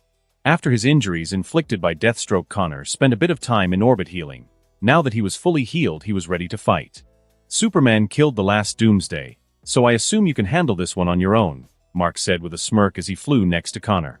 Connor shook his head. Unless Superman comes now, we are probably in trouble, he admitted. You're a bit of a downer, aren't you? Mark said. Connor, however, couldn't answer as Doomsday was coming towards them both. Every step was like an earthquake. They both shot towards the monster and met him in the middle, clashing with him and kicking up the earth in a large radius. Mark grabbed his arm, giving Connor the opportunity to deliver a barrage of blows to Doomsday's face. With every punch he delivered, it was backed up with the full power of his heat vision. When Doomsday tried to grab Mark, they switched. Connor grabbed the arm and Mark delivered an incredibly powerful combination before slamming a red sphere into the monster's gut and smashing his knee on his face. Doomsday roared before catching Mark with a powerful punch. However, Connor grabbed his foot before spinning him around and throwing Mark straight at Doomsday. Mark weighted his feet and slammed feet first into him, throwing them both across the ground and through multiple large boulders. Doomsday tried to grab Mark's legs, but Mark was faster, and he grabbed both of Doomsday's arms before pressing his feet into his stomach and flipping him over his body straight into Connor, who brought both arms down into a sledgehammer strike. Mark and Connor floated above Doomsday, who was starting to get up, and they released a full-powered stream of heat vision and lightning at the beast. After a full minute of it, they stopped only to see that Doomsday was barely affected at all. "This is such bullshit," Mark said. Mark and Connor delivered rapid blows to Doomsday, who to their disbelief was starting to adapt to their tactics. Doomsday caught Connor with a punch to the side of his head. He then caught Mark's fist and tried to impale him on his bone spike. Mark barely avoided it, and only did so by twisting his body out of the way, but the bone appendage still managed to cut his side. Mark released a full-powered wave of repel, blasting Doomsday away. He dropped to the ground and breathed heavily. Connor came up to Mark and helped him up with a hand. "I'm not sure how we can beat him," Connor said honestly. "Nanosuit at full power, I might have a few ideas," Mark said with a grin. "Provide support, let me handle it," Mark said as the nanosuit covered his body. Connor's eyes widened slightly as he saw the suit of armor come out of nowhere, but he quickly dismissed it, as it wasn't the weirdest thing he'd seen. Maximum strength, Mark shot towards Doomsday, who was already racing back toward them, and he connected his fist with the creature's jaw, whipping his head back and sending him tumbling backwards. Doomsday tried to get back up, but Mark wouldn't let him. He delivered blow after blow to his face, digging him deeper into the earth. He then grabbed Doomsday by the leg and threw him up into the air to where Connor was waiting. The young Kryptonian released a full-powered heat blast, sending the creature back down to the ground. Mark needed to get the dagger if he wanted to finish things, but at the moment it was in Doomsday's neck as the monster didn't even bother removing it. Mark flew at Doomsday but was caught off guard when the giant whipped his fist around and caught Mark, sending him into a nearby cliff. Connor picked up the slack and rushed down to Doomsday, shooting with him with his heat vision as he did. He then sent a right hook and an uppercut in quick succession. He then spun around at super speeds, connecting his fist to Doomsday's jaw thousands of times per second until Doomsday was able to catch him. Connor went to shoot him in the face with his heat vision, but nothing came out. "Not now," he thought to himself as he tried to get out of the creature's grasp. Doomsday impaled Connor on his spike and stabbed into his body multiple times before throwing him to the ground. Luckily for Connor, Mark returned and released a boulder-sized red sphere into Doomsday's back, sending him shooting off. "Connor, are you okay?" Mark asked as he knelt by him. "I'm fine." Connor growled out as he stood up and went to take another patch from his supply, only to see that he'd run out. "How long have we been fighting?" Connor said, mostly to himself. "I don't know, but it's nearly dawn," Mark replied as he looked up to the sky. Mark then looked down at Connor. "Did those patches give you your powers?" he asked. Connor nodded. "I can still fight," he assured him. "No, you can't," Mark said bluntly. "Doesn't mean I won't," Connor said with a grin. "Get the rest of the heroes out of here. I can handle Doomsday on my own," Mark said as he clapped him on the shoulder. "Are you an idiot?" Connor said. "Maybe, but I don't want any more heroes dying. It means more work for me, which will get annoying. I think Batman already has me on speed dial," he said jokingly, which made Connor snicker. "I'll try and bring back some reinforcements. Hold out until then," Connor said. "I'll probably be done by then," Mark said with a grin. "Take care of yourself, Connor. And I'm sorry for flinging you all the way to Kansas," Mark said with an amused grin. Connor rolled his eyes. "I'll be back soon," he said before crouching down and leaping back towards the crater where the palace used to be. Mark floated in the air before shooting off after Doomsday. Despite all the fighting, the creature looked only a tiny bit injured, which didn't bode well for Mark. Mark tackled Doomsday back to the ground and dragged him across the earth. Doomsday punched Mark in the side, and to his surprise the spike managed to pierce through his armor and into his side. Stifling a grunt of pain, Mark slammed his knee into his gut before reaching out and grabbing the special dagger out of his neck. Before Mark could stab the blade straight through the monster's brain, Doomsday grabbed him by the head and started squeezing. Maximum armor warning, power drain significant. The pressure was relieved slightly, but it seemed that it wouldn't last for long. Mark instead stabbed into the creature's chest, and then used a small red sphere to force the dagger straight into Doomsday's heart. The monster roared as it kicked off Mark, sending him tumbling across the ground, and then ran after him, pushing himself forward on all fours. He grabbed Mark by the waist and then jumped up and slammed him into the ground. He followed up by kicking him out and ended it with an elbow drop straight to his stomach. Warning nanosuit compromised. Mark looked down and saw a massive bone protrusion in his stomach coming from Doomsday's elbow. Not again, he thought to himself. Mark kicked Doomsday away with a combination of red and his feet. Maximum healing active. Warning, other modes cannot be used at this time. Well, at least that's something, he thought to himself as he watched his suit cover his wound. Mark stood up despite his muscles protesting. It seemed the suit injected him with morphine or something else cause he couldn't feel the pain of the hole he had in his stomach. Mark breathed heavily as he prepared himself. He then shot towards Doomsday, ducking underneath a punch as he did so. He then put all his strength into an uppercut which launched him into the air. Putting both his hands together, he started forming a blue sphere. It grew bigger and bigger until he couldn't make it grow anymore. Bigger! Mark shouted as he channeled the powers of Shazam into the sphere, making it grow to the times its height. He then launched it straight into the air, a blue sphere bigger than a 3-story building. Mark zoomed past the blue sphere. He watched as Doomsday was sucked against the sphere. The creature roared as its bone protrusions were snapped off and sucked in, and its muscles started to rip. But in an incredible feat of strength, Doomsday turned around and sledgehammered the blue sphere straight into the ground, freeing himself from its influence. Mark grabbed Doomsday out of the air, delivering punches as hard as he could as he threw him to the ground. Mark roared as he created a red sphere in his palm the size of a coconut and slammed it into Doomsday. Channeling the power of Shazam, the red sphere reached the same size as the blue one, and it sent Doomsday hurtling towards the ground with Mark following. Mark felt his body drain and his muscles grow smaller. I guess Black Adam wasn't lying, he thought to himself. Shazam! No lightning bolt came. The connection Mark had to the Rock of Eternity had withered away, and the powers of Shazam had left him. Mark looked down as he saw Doomsday lift the red sphere off him and throw it back at Mark, who flew out of the way. Mark landed on the ground between the two red and blue spheres. Doomsday roared and charged at Mark, throwing a fist with broken bone protrusions at Mark, who avoided it and sent one into Doomsday's gut. They exchanged punch after punch, but it was quickly determined that Doomsday was on the cusp of victory as he slammed Mark into the ground and scrapped his claws across his face and body, ripping off the nanosuit and exposing his body. Mark felt exhausted and weak, but he still managed to get a good hit on Doomsday and get out from underneath him. Mark drew both spheres closer as he went back in and tackled him to the ground. Mark kept punching Doomsday in an attempt to keep him in place despite the hits Doomsday returned and the spikes that would pierce Mark's body. Mark felt chunks of his flesh being torn from his body by Doomsday, who eventually slammed Mark off of him. However, Mark wasn't done, and with the last of his strength, he rushed back towards Doomsday, grabbed him by the arm and threw him up towards the enclosing spheres. He heard Doomsday roar as both spheres connected, trapping him inside. Mark felt his eyes and nose start to bleed as he merged both of the spheres, never having done this with spheres so big before. With a final yell, he merged them, creating a giant purple sphere. Mark watched as Doomsday was reduced to nothing. Goodbye, Oliver, he thought solemnly. The purple sphere started to destabilize.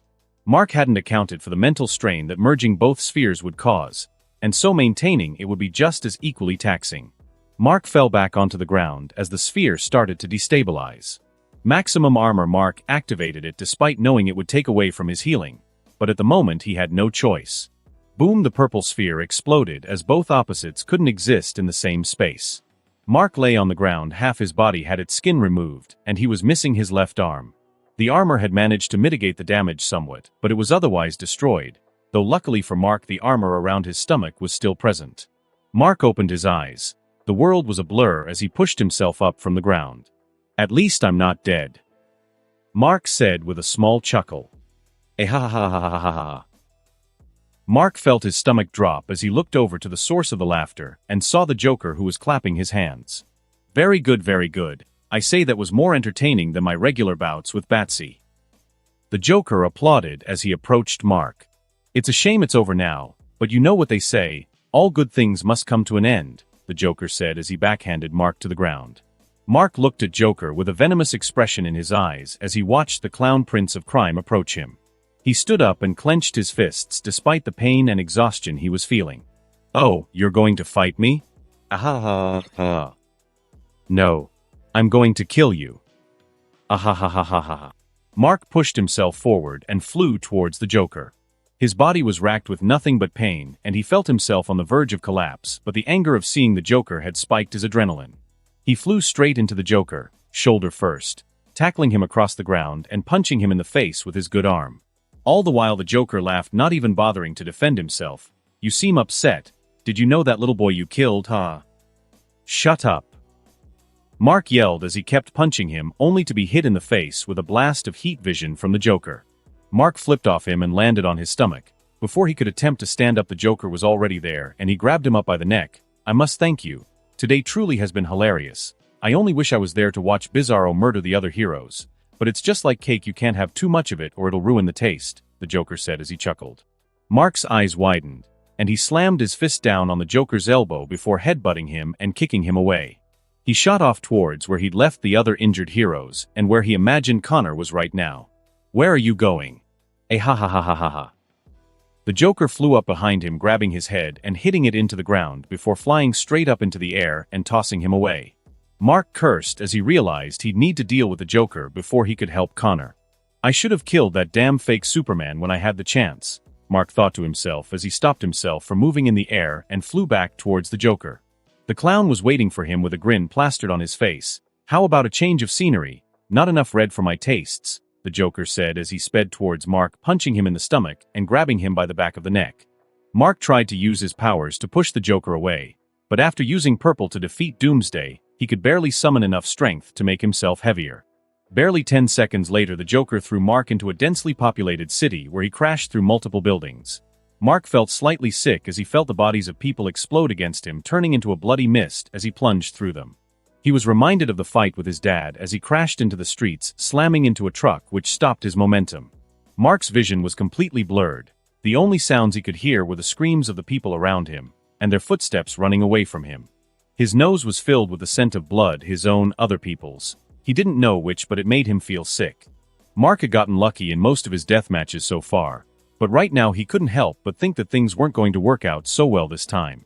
He fell out of the truck and onto the ground as he tried to use his hand to steady himself, forgetting it was gone. The Joker landed on the ground, cracking the asphalt. "I always love coming to cities. The people do love serenading me, the Joker said as he kicked Mark through the truck. The young viltrumites smashed through the metal before tumbling across the ground.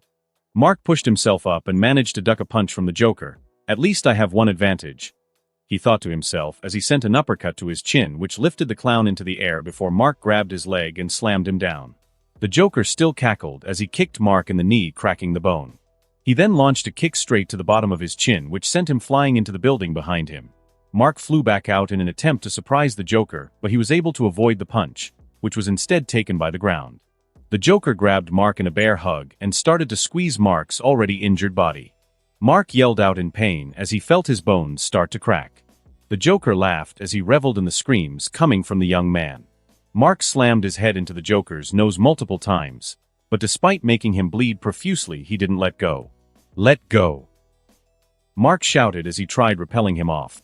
The Joker loosened his grip enough that Mark was able to elbow him in the side and slip out of his grip. But the Joker sent a full blast of heat vision straight into his chest, sending him into a storefront.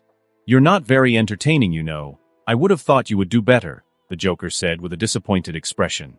"Oh well, I guess there are plenty of others to entertain me," he said before his eyes started to flow red and he unleashed his heat vision against the population of the city who were still attempting to get away. Mark pushed himself up from the ground with his remaining arm. "I should run away," he thought to himself. He was going to die if he stayed and tried to fight any longer. Mark could leave while the Joker was distracted slaughtering those people. He hobbled to the entrance of the collapsed store and watched as the Joker gleefully killed everyone around him. He crushed a woman's head with his hands before punting an elderly man at a moving car, causing it to crash. "You don't even know these people. You owe them nothing. You're not a hero, Mark. Leave it to them." Mark crushed the wall he was holding himself against in his hands as these thoughts ran through his head.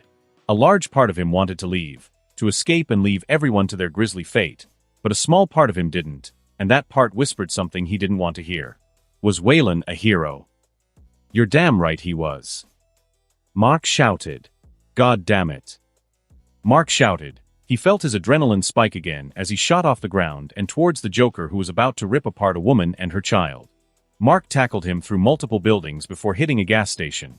The large explosion blew them apart, sending Mark skipping across the street and the Joker into the actual station. "Ha ha ha, seems like you've still got a little spunk left in you," the Joker said as he brushed the dust off his torn and burnt suit. Mark rushed towards him, sending a straight punch right to his nose. But the Joker was able to avoid and counter with his own punch. While the Joker may have held the advantage physically, he lacked the skill and technique that Mark had, and so was surprised when Mark was able to avoid his punch by dropping to the floor and then jumping up, catching him with an uppercut. Mark dragged him out of the city by his hair before smashing his face across his knee and tossing him through the sky. They both flew across the air at speeds faster than sound as they punched, kicked, and tried to tear each other apart. Mark, who was considerably more injured than the Joker, felt great pain as he tore chunks of flesh from his body.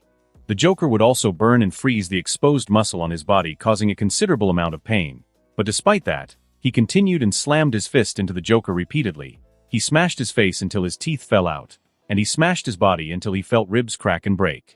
Mark threw a wide punch, but the Joker used his superior speed to fly underneath and impale Mark through his chest, though he managed to move slightly just before and avoid having his heart pierced. Ah ha ha ha ha ha. The Joker laughed as he flew through the sky with Mark on his arm. They were thousands of miles away from where they were previously, and the Joker threw Mark towards a large mountain range covered in snow.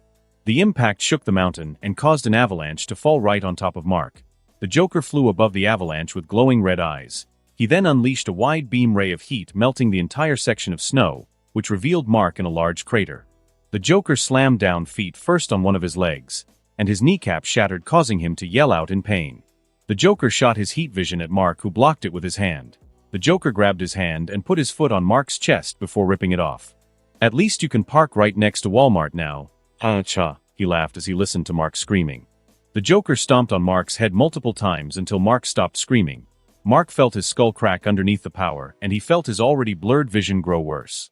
The Joker slammed his fist into Mark's throat, causing him to choke. He then wrapped his hands around his throat and started to choke him. "I've always loved killing people like this. Something personal and romantic that a gun just doesn't have," the Joker said as he applied more pressure, crushing Mark's windpipe. Mark, who hadn't been able to take a breath, found himself trying to gasp for air. With no arms and increasingly depleting strength, it looked like it was the end. "It does look like all good things must come to an end. I'll miss you," the Joker cackled. Boom! The Joker was launched off Mark, rolling down the mountain into a large plateau. He looked up, unsure of what hit him. What he saw was Mark, who was now standing up. He had formed arms on his stumps made of the same energy he used for his red spheres. Mark took in a deep breath as he had just been on the brink of suffocating. The Joker, who was getting annoyed, now flew back towards Mark, intent on finishing the job. But to his surprise, Mark let himself be tackled and instead used the momentum to flip himself around on the Joker. The Joker covered his face as he expected a punch, but instead, Mark grabbed both of his ears and tore them off, causing a considerable amount of pain. The Joker looked up in surprise before he started to laugh. "Now you're getting it," he said before he delivered a punch right to his jaw. Mark let the land hit before grabbing at and biting off 3 fingers with his mouth. The Joker kicked him off, but Mark was unrelenting. He rushed towards the Joker like a wild animal, and he punched the Joker in the stomach, which sent him leaning forward. He then bit off the Joker's nose. The clown hit him in the head multiple times with enough power to shake the mountain. Mark caught his hand before he could do it again. His arm turned blue, which stopped the Joker from moving it away. He grabbed the Joker's other hand with his throat and ripped his arm off just like the Joker did. But unfortunately, doing this left his body wide open. Squelch! Mark looked down and saw the Joker's other arm in his chest. He grunted as the Joker removed it with his still beating heart in his hand. "Giving your heart to little ol' me, I'm flattered," the Joker said as he crushed it in his hands. Mark stepped back a moment. He murmured something too low for the Joker to hear. What was that?" "Speak up, boy," the Joker said as he put his hand around his ear. "I still have time," Mark said louder before he grabbed the Joker's neck and tore a chunk of it out. He then tackled the Joker to the ground and thrust his hand struggle into his stomach before ripping out his intestines. The Joker unleashed a full ray of heat vision at his face, burning off what little hair and skin he had. But all he did was thrust his overhand into the Joker, tearing him open even more. The only thing the Joker did during this was laugh and continue to cause Mark as much pain as possible. Mark tore through his body like a man possessed, hollowing out his body before he started smashing the Joker's face. By the time Mark was done with him, his face was flattened. His brain had flooded out of his ears and the top of his head from the pressure. The Joker was very much dead. Mark's arms dissipated and he stood up and stumbled off the Joker's body. He crouched down before shooting off into the sky, attempting to fly to civilization to get some help. Mark was too weak. He immediately fell out of the sky, landing in a snowy forest with pine trees surrounding him. The snow around him was dyed red with his blood. Mark smiled as he felt snowdrop onto his face. In Gotham, snow meant a tough winter, especially if you couldn't afford to heat, but now he could lie here and appreciate the beauty of it. Mark closed his eyes and drifted off to sleep. 5 months later. Kara, are you ready? Debbie Grayson called out as she put on her coat and scarf. A heavily pregnant Kara walked into the front room from Mark's old bedroom. I can't wait to get this baby out of me. I can barely wear the clothes I got a month ago, she complained as she rubbed her belly. Debbie giggled before a sad smile made its way onto her face. Mark was a big baby. In the hospital, I thought he'd tear me in half. Wiping a few stray tears from her face, Debbie smiled again. Ready to go? She asked. Kara, who also had a sad expression on her face, nodded yes, she said, and they both left out the doors of her apartment before heading down to the streets where Debbie hailed a cab. Helping Kara inside the cab took them to an alleyway outside of Wayne Tower, where the duo walked down the alleyway to a stretch of wall that had the bat symbol painted on it. Don't move too quickly after going through. The first time always makes you nauseous, Kara warned her as she placed her hand in the middle of the symbol. A blue light scanned her hand. The wall opened and a Zeta tube opened up. Kara took Debbie by the hand and led her through the tube, where on the other side they appeared inside the Hall of Justice in Washington, D.C. Friend Kara. And Mother Deborah, it is good that you made it in time, Corey said as she waited by the Zeta tube for them. They all walked together into the main hall where a large amount of people were. News reporters, heroes, civilians. The hall was filled to the brim with them all, and at the front on stage was Superman and the rest of the founding members of the Justice League, having all recovered from their injuries. It wasn't even a year ago today when we lost some of our greatest heroes to the villain Omni-Man. I stand here today because I believe that we can do better in remembering our heroes. Superman said loudly. His voice boomed across the room. But it wasn't just against Omni-Man that we lost people to. While I've been advised against telling the world this, I won't allow their sacrifices to go unnoticed. 5 months ago, a secret operation was conducted in Bialia to stop a weapons auction from behind held by Intergang. Needless to say, this mission ended up going wrong. Dozens of heroes were injured and some even died, Superman said as he clenched his fists. So I stand here now to tell you the names of the people who gave their lives in the name of justice, Superman said as he flew up to a number of statues which were all covered. Atom Smasher. Ice. Fire. Red Arrow. Shazam. All of these heroes gave their lives in the fight against Omni-Man, and it is a crime that they were not celebrated for their sacrifice sooner. Superman then walked to another set of statues and started revealing the ones who died in Bialia. He then reached the last 2 statues, where he hesitated before pulling them down. Nightwing, without his sacrifice, I couldn't even fathom how much damage may have been caused to the world, he said with a pained expression on his face. He then pulled down the last cover. This young man had no reason to help us. The Justice League hunted him unjustly, and yet when we needed him he came to save the world. This young man stopped Omni-Man from conquering the world, and he stopped Doomsday, who returned 5 months ago. No matter how injured he was, he kept fighting. Everyone, I would like to introduce you to Invincible. You do realize Megan has the hots for you, right? Gary said as he handed his friend a wrench while he was underneath a car fixing it. So what? You know I'm not interested in any girls at the moment, the guy replied as he continued changing the oil of the car. Come on, have you seen the knockers on her? They practically shake while she's standing still. Tell me you don't want to spaff all over them, Gary said crudely as he gave out a lecherous laugh. Freaking hell, Gary, can you not be disgusting while I'm working, he said with annoyance. If you're so interested in her, then why don't you go after her? He asked. If I could get a piece of but like that, do you think I'd be hanging around with your ugly mug? Gary said as he dipped from his cup of coffee. Well, this ugly mug gonna be motorboating her knockers later while you jerk off in your bedroom, he said, causing Gary to spit out his coffee as he started laughing. Damn, Mark, I was starting to think you were a damn eunuch these past few months, Gary said as he watched Mark roll out from under the car and stand up before dusting himself off. Well, first few months, I doubt the girl would have liked to ride on me while I had an existential crisis, Mark said with a chuckle.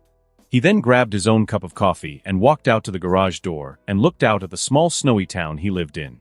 Well, try not to smash all of them. Leave some for the rest of us. Cole is already furious about Megan breaking up with him. He might just come to break your legs, Gary said as he clapped Mark on the back. Mark snorted. I'm not worried about that posh boy. Who knows if I'm even still gonna be here by then, he replied. Still thinking of leaving? Discovering who you are or some shit? Gary asked. Mark shrugged. I like Bayview, it's pretty peaceful, despite the bastards roaming around. Gary squeezed his shoulder. I'm sure someone will come looking any day now, he said with an encouraging smile. Mark smiled. Thanks, Gary, for everything. I owe you guys a lot, he said sincerely. Gary waved him off. Think nothing of it, Mark. It's been nice having someone my own age around the house. It can get pretty boring in a small town like this. Yeah, I can imagine. Mark dreamed of strange things. He dreamed of flying across the sky and battling villains, fighting with heroes, and sometimes shabbowinking with beautiful women. But when he woke up and realized where he was, he chuckled and realized that it was just that, a dream. Mark sat up in his small single bed that was in the attic of the house he was staying at. John and Amelia Evans, the people who had found him practically dead in a forest close to their hunting lodge. They took him back to the lodge expecting him to die before they could ever get him to a hospital, but to their surprise, Mark seemed to get better every passing day. They decided to care for him as best they could, feed him and give him food.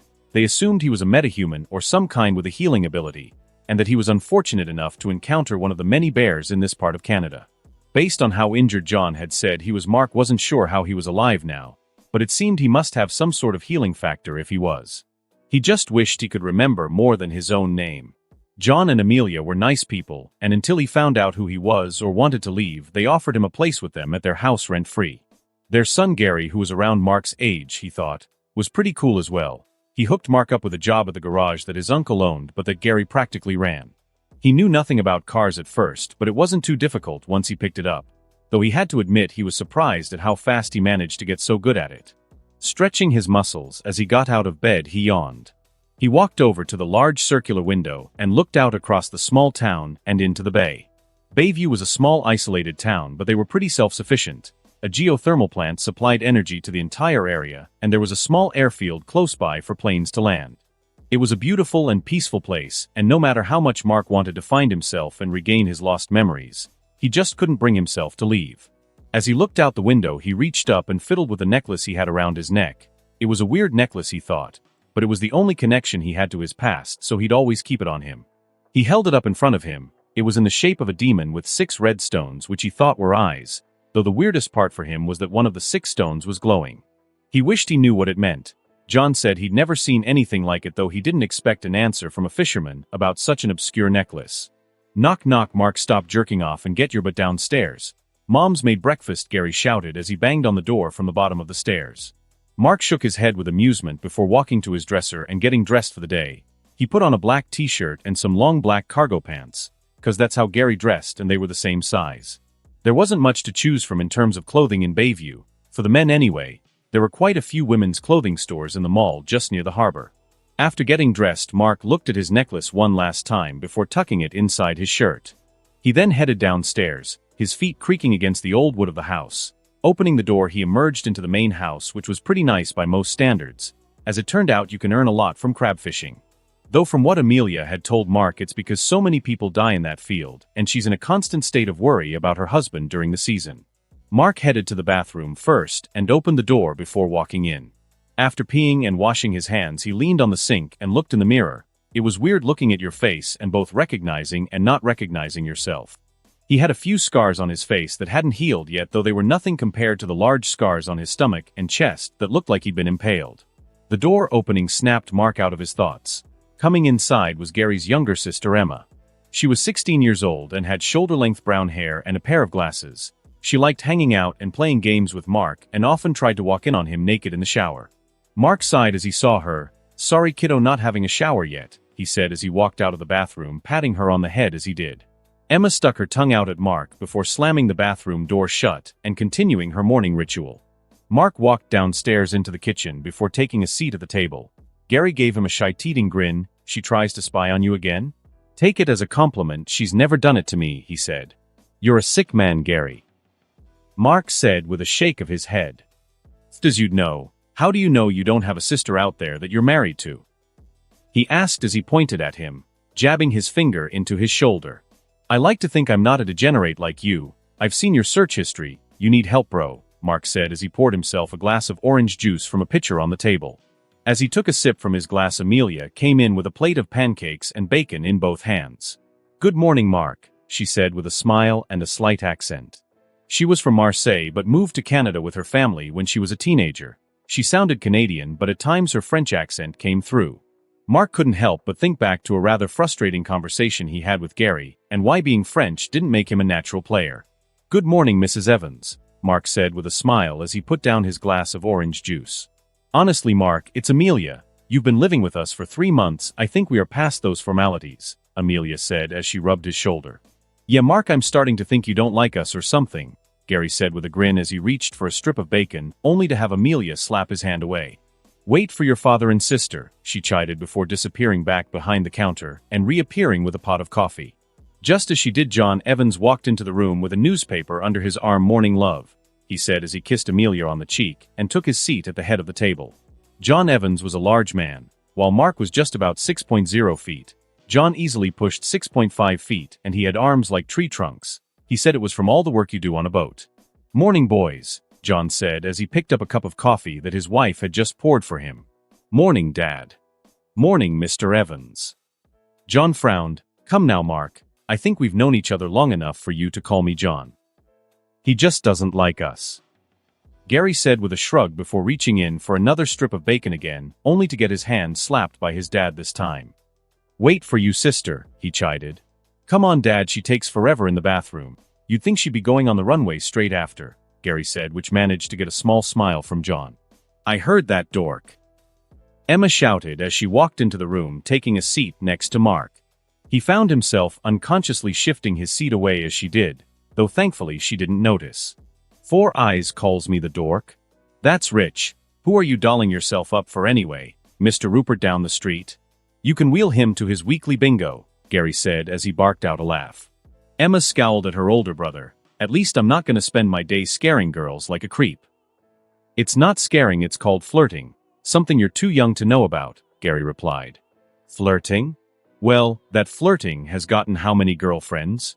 "Oh, right, 0, Emma said with a mocking smile. "Getting a girlfriend isn't easy. Tell her, Mark," Gary said as he gestured to him. Mark, who was drinking from his cup of orange juice, almost choked. "Do not bring me into this," he said with a small laugh as he put his cup down. "See, even Mark doesn't want to be associated with a sad sack like you," Emma said with a wide grin. "Dad," Gary said with an open mouth, waiting for John to discipline his daughter. John, who was reading his newspaper, put it down. "Leave him alone, honey. You know he can't help himself," he said, which just made Emma and Mark chuckle. "You guys suck," Gary said as he leant back in his chair. A few seconds later, Amelia came back in with some maple syrup and placed it on the table before taking a seat next to her husband. John then put down his newspaper and picked up his fork. "Dig in, everyone," he said before forking a few pancakes onto his plate with a healthy serving of bacon. The children and Mark all did the same. The only person who didn't was Amelia, who had a lighter breakfast of porridge with a glob of jam in the middle. "When will you be leaving, darling?" Amelia asked with a concerned expression on her face. John sighed as he finished chewing and swallowed his food. 2 weeks maybe. We've been delayed as our engineer has a family emergency down in Toronto," he explained. "I don't want you going out there if it isn't safe," she said as she held his hand tightly. John put his fork down and stroked his wife's hand. "You know how it is, love. It's never safe, but don't worry, we won't be going if we don't have anyone to maintain the equipment or fix the engines," John reassured her. "If you need to, I could help you out," Mark said, abruptly shocking everyone at the table. John had done a lot for him and even now was letting him live here rent-free. The least he could do was help him with this. His knowledge of mechanics was pretty good, and if he had a few weeks to get acquainted with the equipment, then he knew he'd be able to maintain it. "Mark, are you an idiot?" Gary said, breaking the silence. "If I can get some hands-on experience with the equipment, I should be able to figure it out. You saw how quickly it took me to strip and rebuild a car engine," Mark replied to Gary. While Gary and Emma didn't really take his offer seriously, John did. John looked at Mark with a serious expression on his face. "Mark, this isn't a joke. This is a dangerous job, and a lot of people end up dying during the season," he said. Mark nodded. "I know, I've read the statistics, but regardless, if I can help you out, then I will. Besides, I think I'll be fine considering my condition," he said to them, not going into any more detail as Gary and Emma didn't know about his abilities. However, Amelia looked worried. "Mark doesn't feel obligated to go. You don't owe us anything," she said, trying to reassure him. Mark shook his head. "You've all been good to me. If I can help you, I will," he said resolutely. John sighed but then nodded with a smile. "Then I'll take you up on your offer. Tomorrow I'll take you to the harbor and show you the old girl." They quickly finished breakfast and all went about their daily schedules.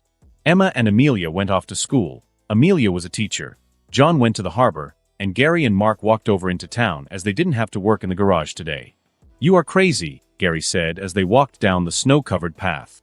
"You know how many crewmates Dad has lost since I was 15? 6.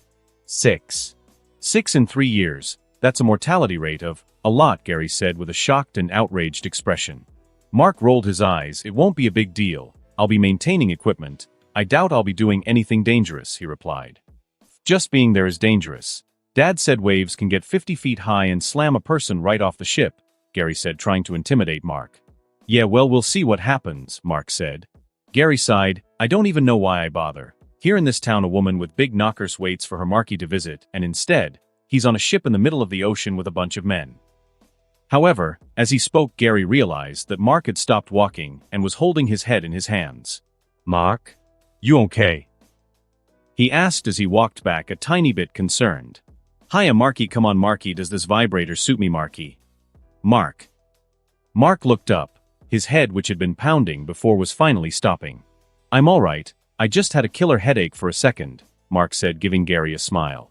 "If you say so," Gary said, still looking at Mark with a concerned expression.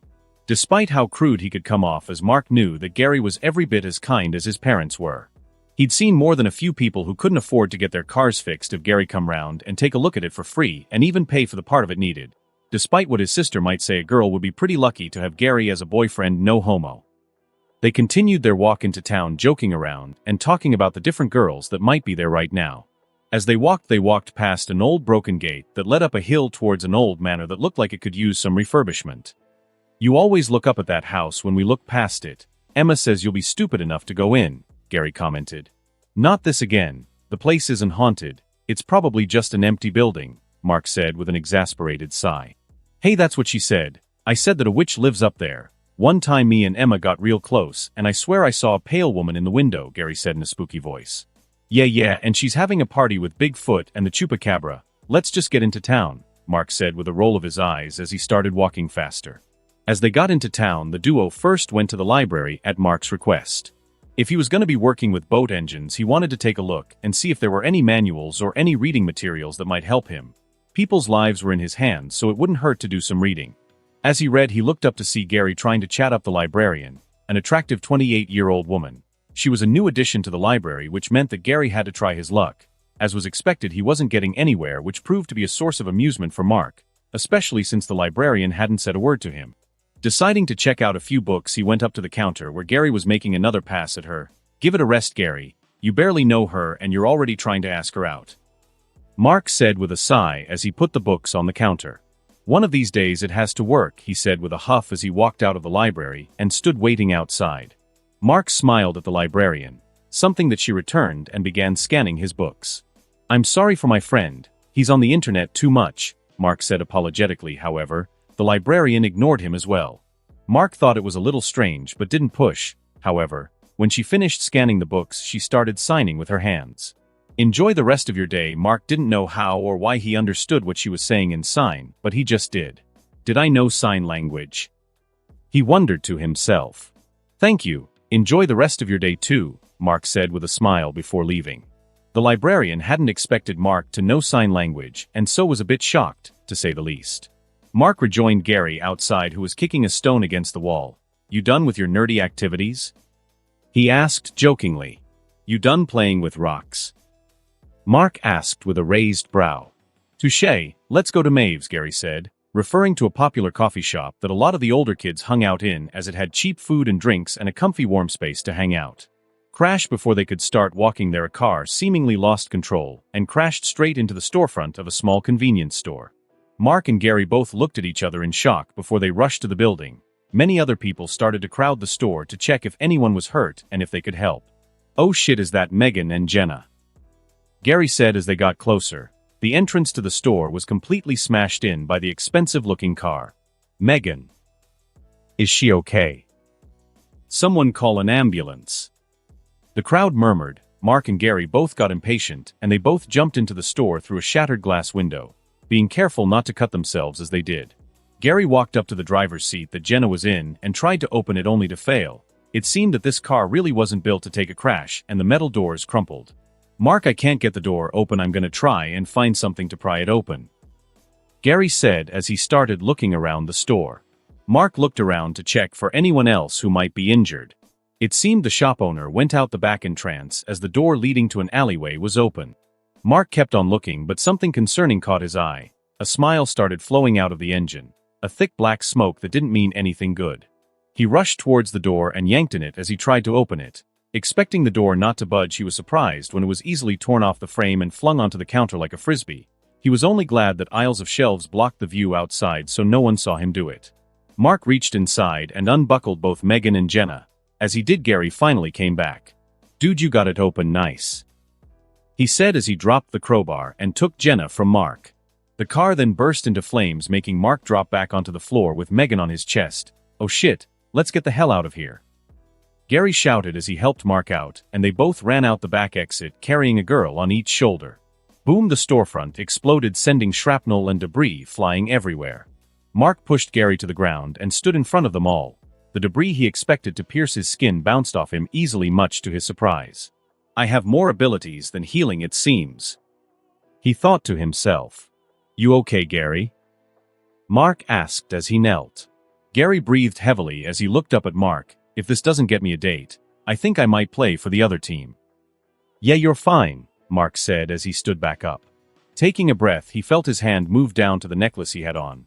He looked down and saw that a second of the red gems was glowing. Weird. Walking down the streets of Gotham, A with red hair and pale skin carries a grocery bag. She had a gray jumper on with a jacket over the jumper as it was quite cold in Gotham this time of year. She rubbed her nose before sneezing and then continued to her destination.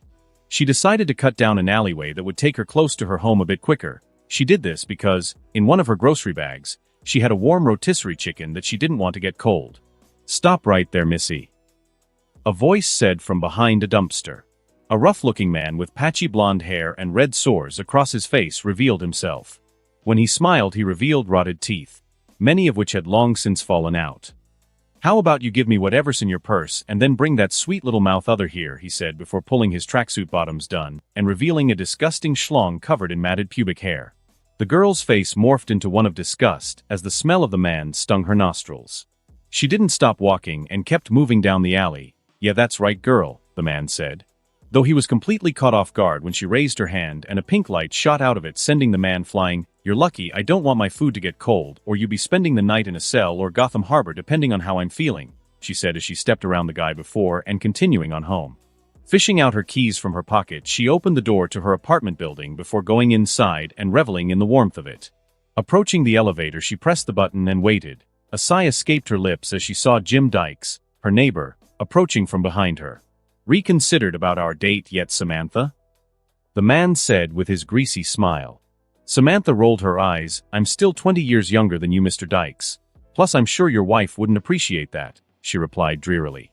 "What she doesn't know can't hurt her, and age is just a number, baby," Jim replied as he got closer to her with a lick of his lips. "Touch me and I'll make sure little Jimmy is down for good," she said as she looked at him intensely. Jim hesitated for a moment before turning around and heading to the staircase, muttering something about being a schlong tease. Thankfully, the elevator opened and Samantha was able to get to her apartment without any further trouble, though she sighed once again as she could already hear the crying coming from within. As she opened the door, she walked into a moderately entryway where she took off her jacket and hung it up. Walking through the entryway, she made her way to the kitchen where a slim young Asian woman was standing in a tank top and shorts. She was slicing a baguette in half and buttering the insides. "How is she doing, Cass?" Samantha asked as she placed the groceries on the counter. Cassandra turned around to Samantha with a blank expression on her face before dropping the knife and signing something with her hand. Still annoying, Samantha snickered before she started unpacking the groceries and putting them away. "Cass, where's my chicken sandwich?" a voice shouted from the other room. Cass looked up towards the door to the living room and Samantha saw her grip tighten around the bread knife that she had before she let go and continued making a sandwich using the rotisserie chicken. "Do you want me to take it to her?" Samantha asked. Cass nodded her head rapidly as she plated the food up for her. Samantha laughed again before picking the plate up and heading into the front room. "Cass, calm down, Harley. I got your food right here," Samantha said as she appeared through the door. Before he sat on the sofa with tear marks running down her face and a moderately sized baby bump on Harley Quinn. "Sammy, you're back. Did you get me my vodka?" Harley asked with an excited expression. "No, Harley, you're pregnant. You'll just have to make do with this sandwich," Samantha said as she approached her. "But if Marky were here, he'd let me have vodka," Harley said childishly. Samantha rolled her eyes before handing her the plate and then taking a seat on a separate sofa. "If he's anything like you said, then I'm almost certain he wouldn't have," she replied. "He's a bastard, knocking me up and then just disappearing," Harley said as she aggressively took a bite out of her sandwich.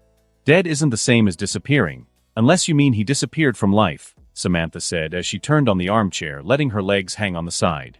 "Oh, he's alive. I don't care what the justice jerks say. He just doesn't want to pay any child support, so he had to fake his death," Harley reasoned. "Well, he did kill me. So maybe you're onto something, Harles," Samantha said with a yawn. Samantha didn't get a reply from Harley, so she turned her attention to the TV, where The Real Housewives of Metropolis was playing. However, after a few moments, she could hear some sniffling. When she turned around, she could see that Harley was crying, though it didn't seem to be from her usual hormonal imbalance. "Harley, are you okay?" Samantha asked as she sat upright on the sofa and then sat next to her. Harley wiped her eyes. "Just sucks, you know," she said before grabbing a tissue and blowing her nose. "I just got Mark back and then he had to go and leave again. I thought he'd be back by now and I could have surprised him with this," she said, referring to her round belly. "Geez, I shouldn't even be able to get pregnant," she shouted before throwing a pillow to the ground. "Want me to call Ivy and see if she can come back home yet?"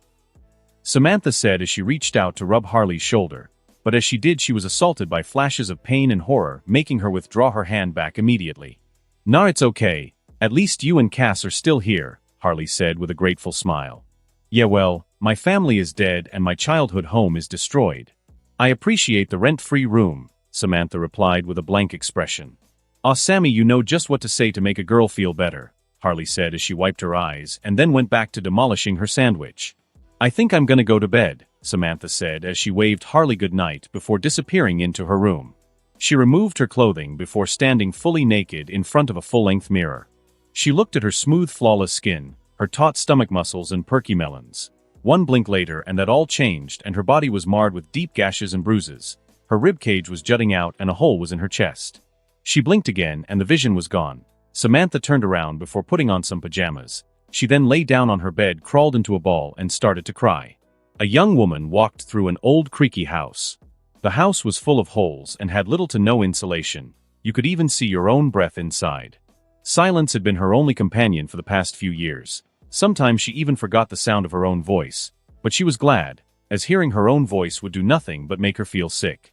She wandered through the halls of the house like a ghost. She didn't even feel like a person anymore. Just an entity that existed in this house. And yet this was how she preferred to live. When she first came to this house, she wondered if she made a mistake. She wondered if perhaps there was another way. Perhaps she and her friends could find another solution. Those were the hardest days. The constant what-ifs and hypothetical scenarios where things might be okay and she could go back to her friends. She had to remind herself that this wasn't possible and that the last time they tried she lost one of her friends. So she remained strong and stayed in this house. One day she woke up and realized she hadn't spoken to anyone in over a year. She realized she hadn't spoken at all, but memories of her friends still plagued her, so eventually she stopped thinking at all and started existing in this house. She would live out the rest of her life in this house, and no one need ever be hurt by her again. Walking through the corridors, she came into what seemed like a kitchen, though most of it was broken and the entire place looked lifeless. She untucked a chair that had no back to it and sat down before going through the motions of eating cereal, though there was nothing there. She was no longer a conscious being. Thinking had become too painful, and so she just allowed herself to move around like a zombie. Her power wouldn't let her starve to death, so in the end it didn't matter, however. Her appearance had become gaunt and unhealthy during the years she had been here. After finishing an imaginary breakfast, she stood up and walked up to the second floor of the house, where there was a balcony that hugged the entire second floor. She opened the door, not flinching at the temperature, as it was nearly as cold inside as it was outside. She sat down in a seat that overlooked a bayside town and watched as the sun peered over the horizon and moved into the sky.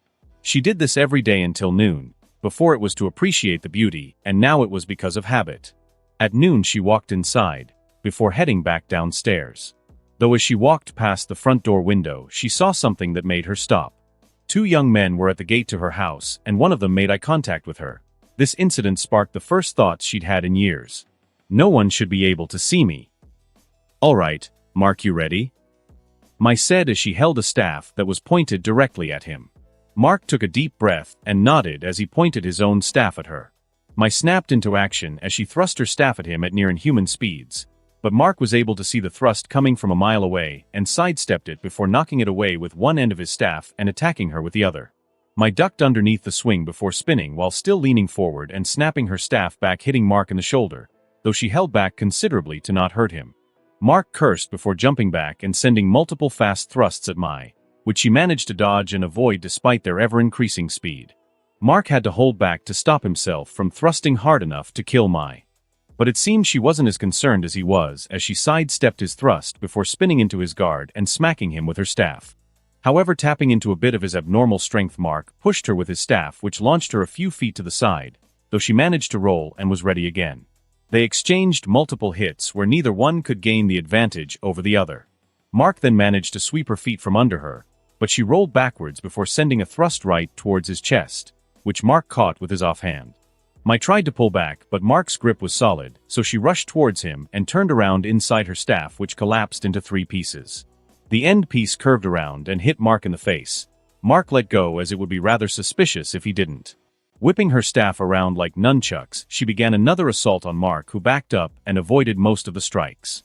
Mark then collapsed his staff in an attempt to meet the unpredictable nature of her attacks with his own, though she was much more of a master than he was. If I didn't have these powers, I'd probably have been knocked out by now, he thought to himself.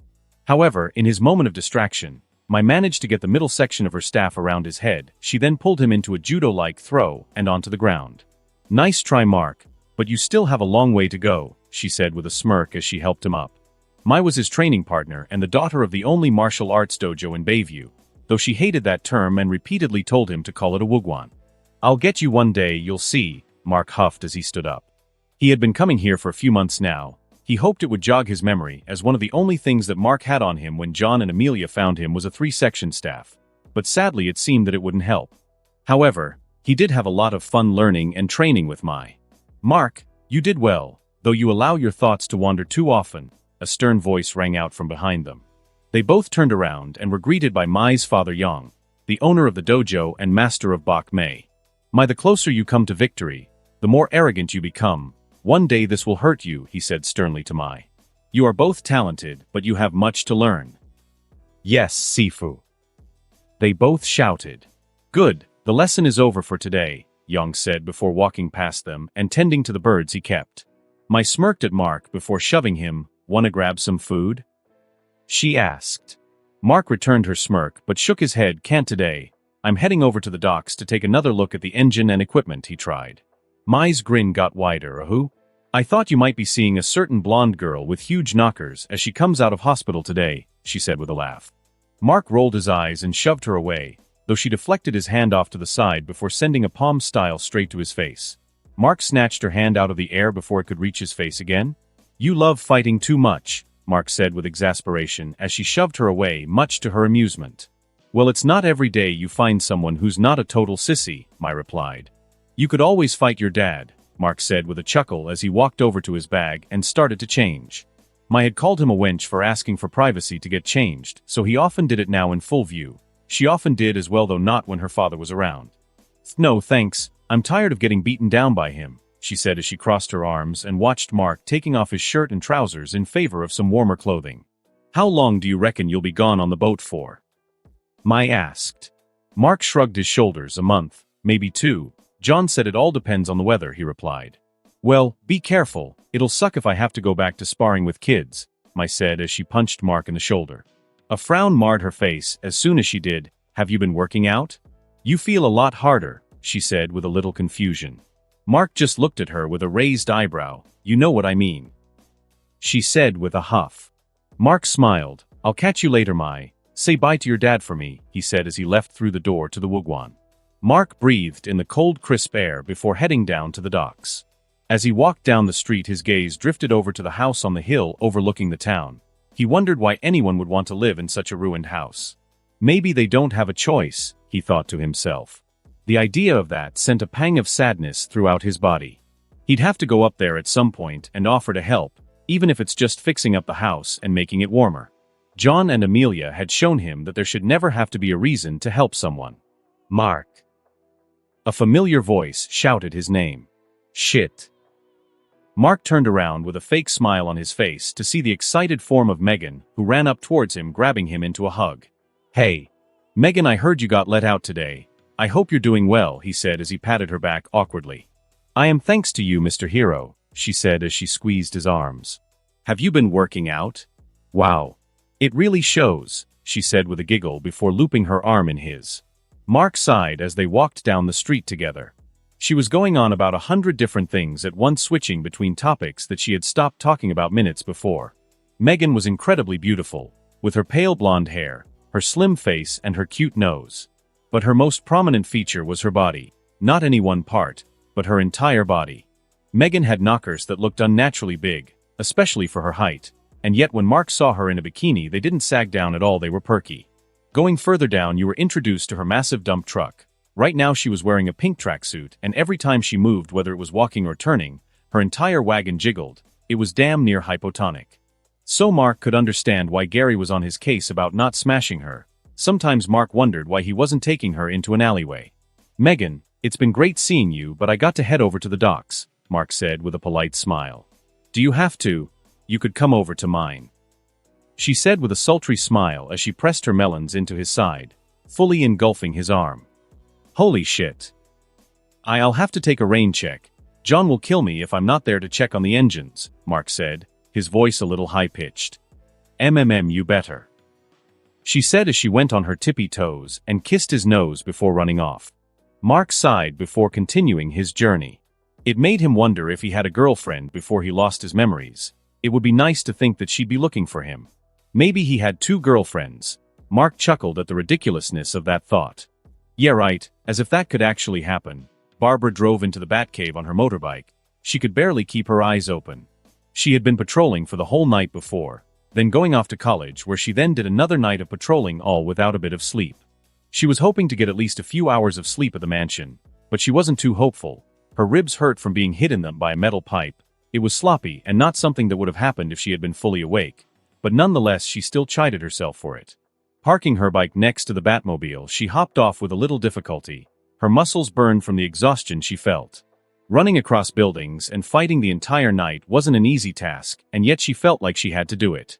Mark was gone, for good this time. She never got to see them after their last encounter. Her childhood friend, someone who meant a lot to her, was gone. She spent many days weeping and feeling bad for so many different reasons. She felt envy for her friend Kara, as she had lived the dream of living with Mark and even having his child, though if she was honest she wouldn't want one so soon. She also felt guilt at not having done more to prevent this from happening. Maybe if she stopped Bruce from hunting Mark in the first place, then things would have been different. Dick was dead too. They had known each other almost as long as Mark and she had. They trained together and went on missions together. She watched him turn from a little brat into a hero. Dick was a real hero in the end. Not like her, who hadn't been able to save anyone. All she could do was try to make up for the mistakes she had made and save as many people as she could in their memory.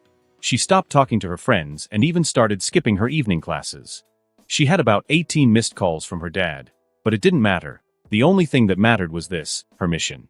She limped down the walkway to the Bat computer where he sat, not Batman, but Bruce Wayne. I'm not the only one taking Dick's death hard, she thought to herself. But she couldn't find it in herself to care, especially since she had been told that he was the one who gave the order. Firefly has broken out of Arkham. He'll probably be looking to get some equipment before going on a rampage. I've noted down the possible locations he might visit, Bruce said to her as he brought up a map with multiple red dots on it. You'll have to ask Tim or Damien. I can barely stand and I have classes in a few hours, Barbara said as she kept walking towards the elevator. Negative. Tim is investigating a new cult that has sprung up in the sewers of Gotham, and Damien is helping with the Titans, Bruce replied. Barbara scoffed. Titans?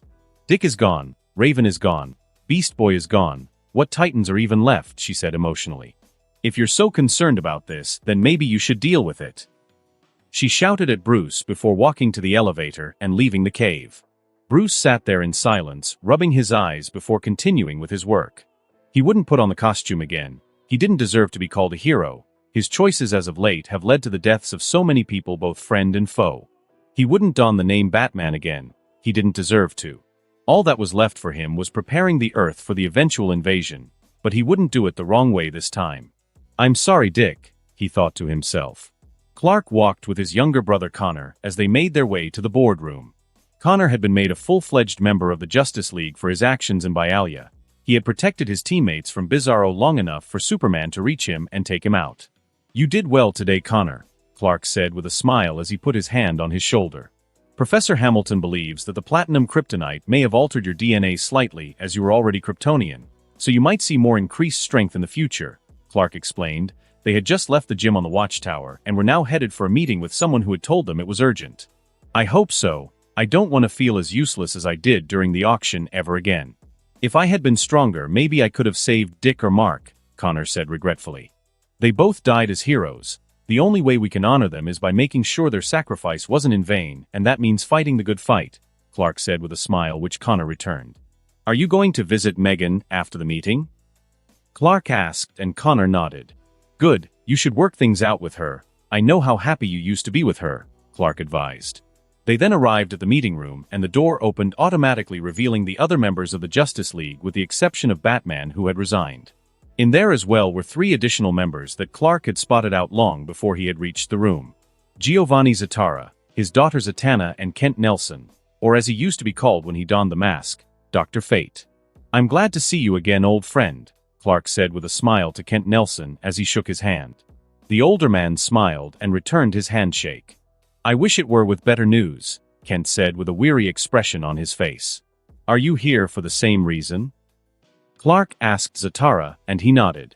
Then let's get this meeting underway, Clark said as he and Connor took their seats. As you know, it has been quite a many years since I've donned the mask as Dr. Fate, but the connection we share goes beyond the physical world, Kent said as he stood in front of the table the League sat at. Nobu has been speaking to me in my dreams lately. He has been urging me to wear the mask again, Kent said in a more serious tone. Do you know why? Wonder Woman asked as she leaned forward on the table. That mask is always trying to get someone inside of him. Nothing's changed, Flash said, waving him off. I am afraid it is more serious than that, Zatara interjected. Indeed, those with a deep connection to magic will be able to feel it. But right now the balance of the world has shifted, he said gravely. It has shifted, in favor of chaos, he finished, though it didn't garner the reaction he was hoping to get. I don't understand, is that a bad thing? Green Lantern asked with a bit of confusion. Of course it is, you utter fool. Balance is essential to life. If the balance between orca and seals fell out of balance, then one would either starve or the other would grow too numerous, sending a chain reaction through the ecosystem, Aquaman explained as he pounded his fist on the table. All right, Arthur, I think he understands, Superman said as he tried to calm the Atlantean down a bit. Your friend is right, but this will have repercussions on a much larger scale. Chaos is one of the fundamental laws of the universe. If it has been shifted out of balance, then there is no telling what damage could be done, Kent explained further. Superman and the rest of the League started to look a lot more serious at the situation. What can we do to help? Superman asked. We need to find the cause of this disruption.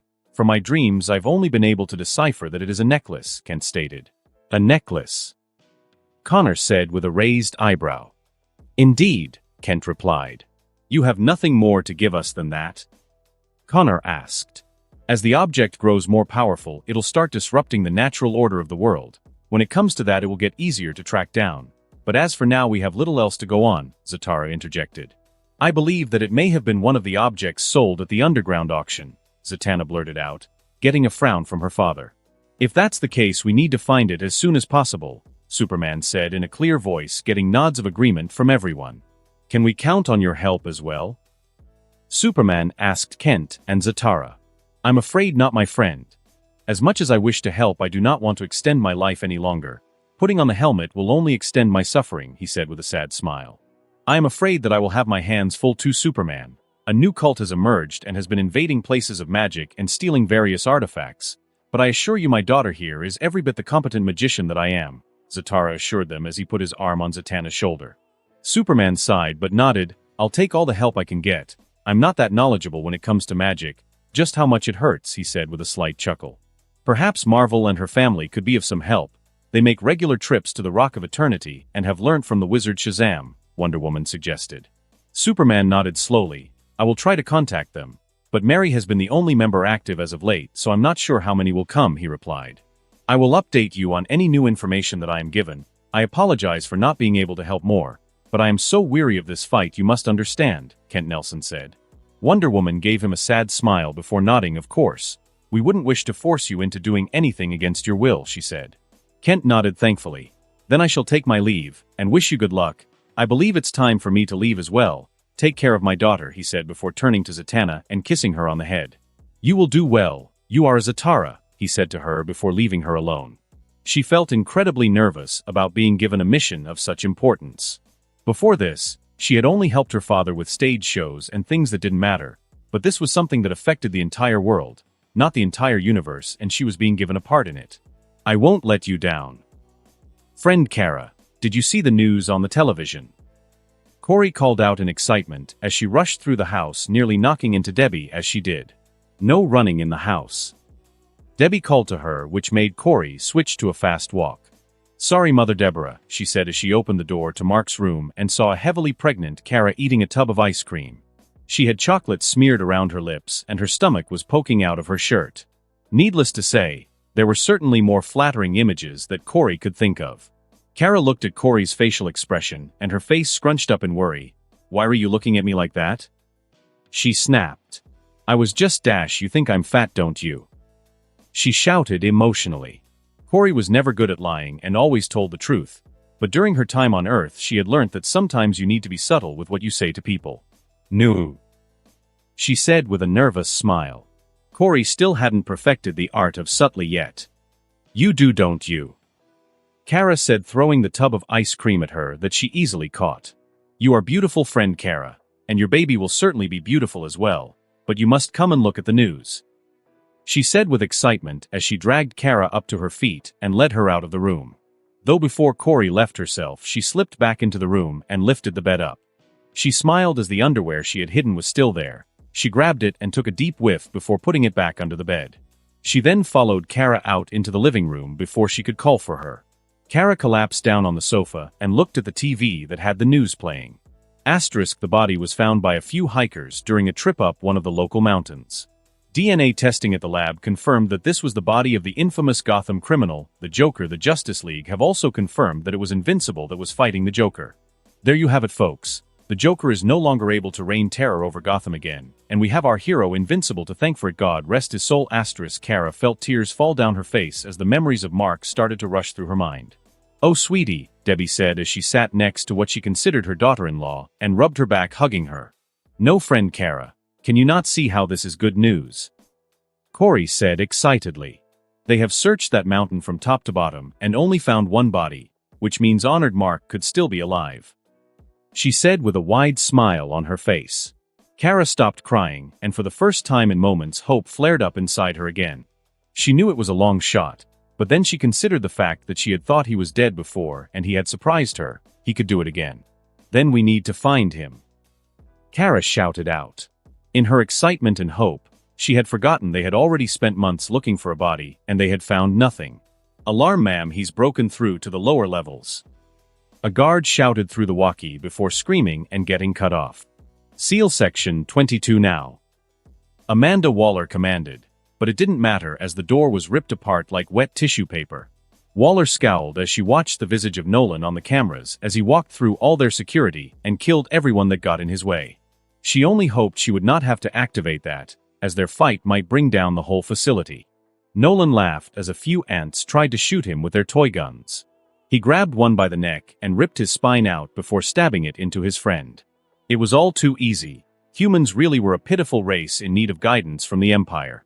He kept on tearing through the guards and anyone that got in his way until he made his way to a special storage unit where he tore the door off and made his way inside. On a stand inside the room as a bionic arm, Nolan smiled as he floated closer to the case. Snapping his fingers, the glass cracked and shattered and he reached in to grab the arm. If what he had read was correct, this was a depleted promethium arm that was powered by a volatile promethium core. This arm would be stronger than even Conquest's by a few dozen times. Nolan tore his sleeve off and shoved the prosthetic onto his arm where it stabbed into his arm and searched around for his nerve endings to connect. Nolan grits his teeth in pain but couldn't help but smile. He had been searching for this for months, and now he finally had it. Now he could finally call for backup. He could finally call the Viltrum Empire. Waller started to bite her nails bloody as she saw Nolan take one of their most powerful pieces of technology. She also felt a pit form in her stomach when she saw him take some advanced communication equipment. She knew the truth about Omni-Man despite the Justice League attempting to hide it. She knew about the Viltrumites. She knew about Mark, and she knew what Nolan was going to do with that equipment. Turning to one of the scientists in the control room with her, she scowled. "Start the wake-up protocol. But make sure she obeys orders this time," she said sternly before leaving the room to go and make some calls. And that concludes this episode. If you enjoyed it, I'd seriously love it if you guys could leave a like on the video, as it genuinely helps out so much, and it keeps me going, plus it takes only 1 second. That said, have a wonderful day. See you in the next one.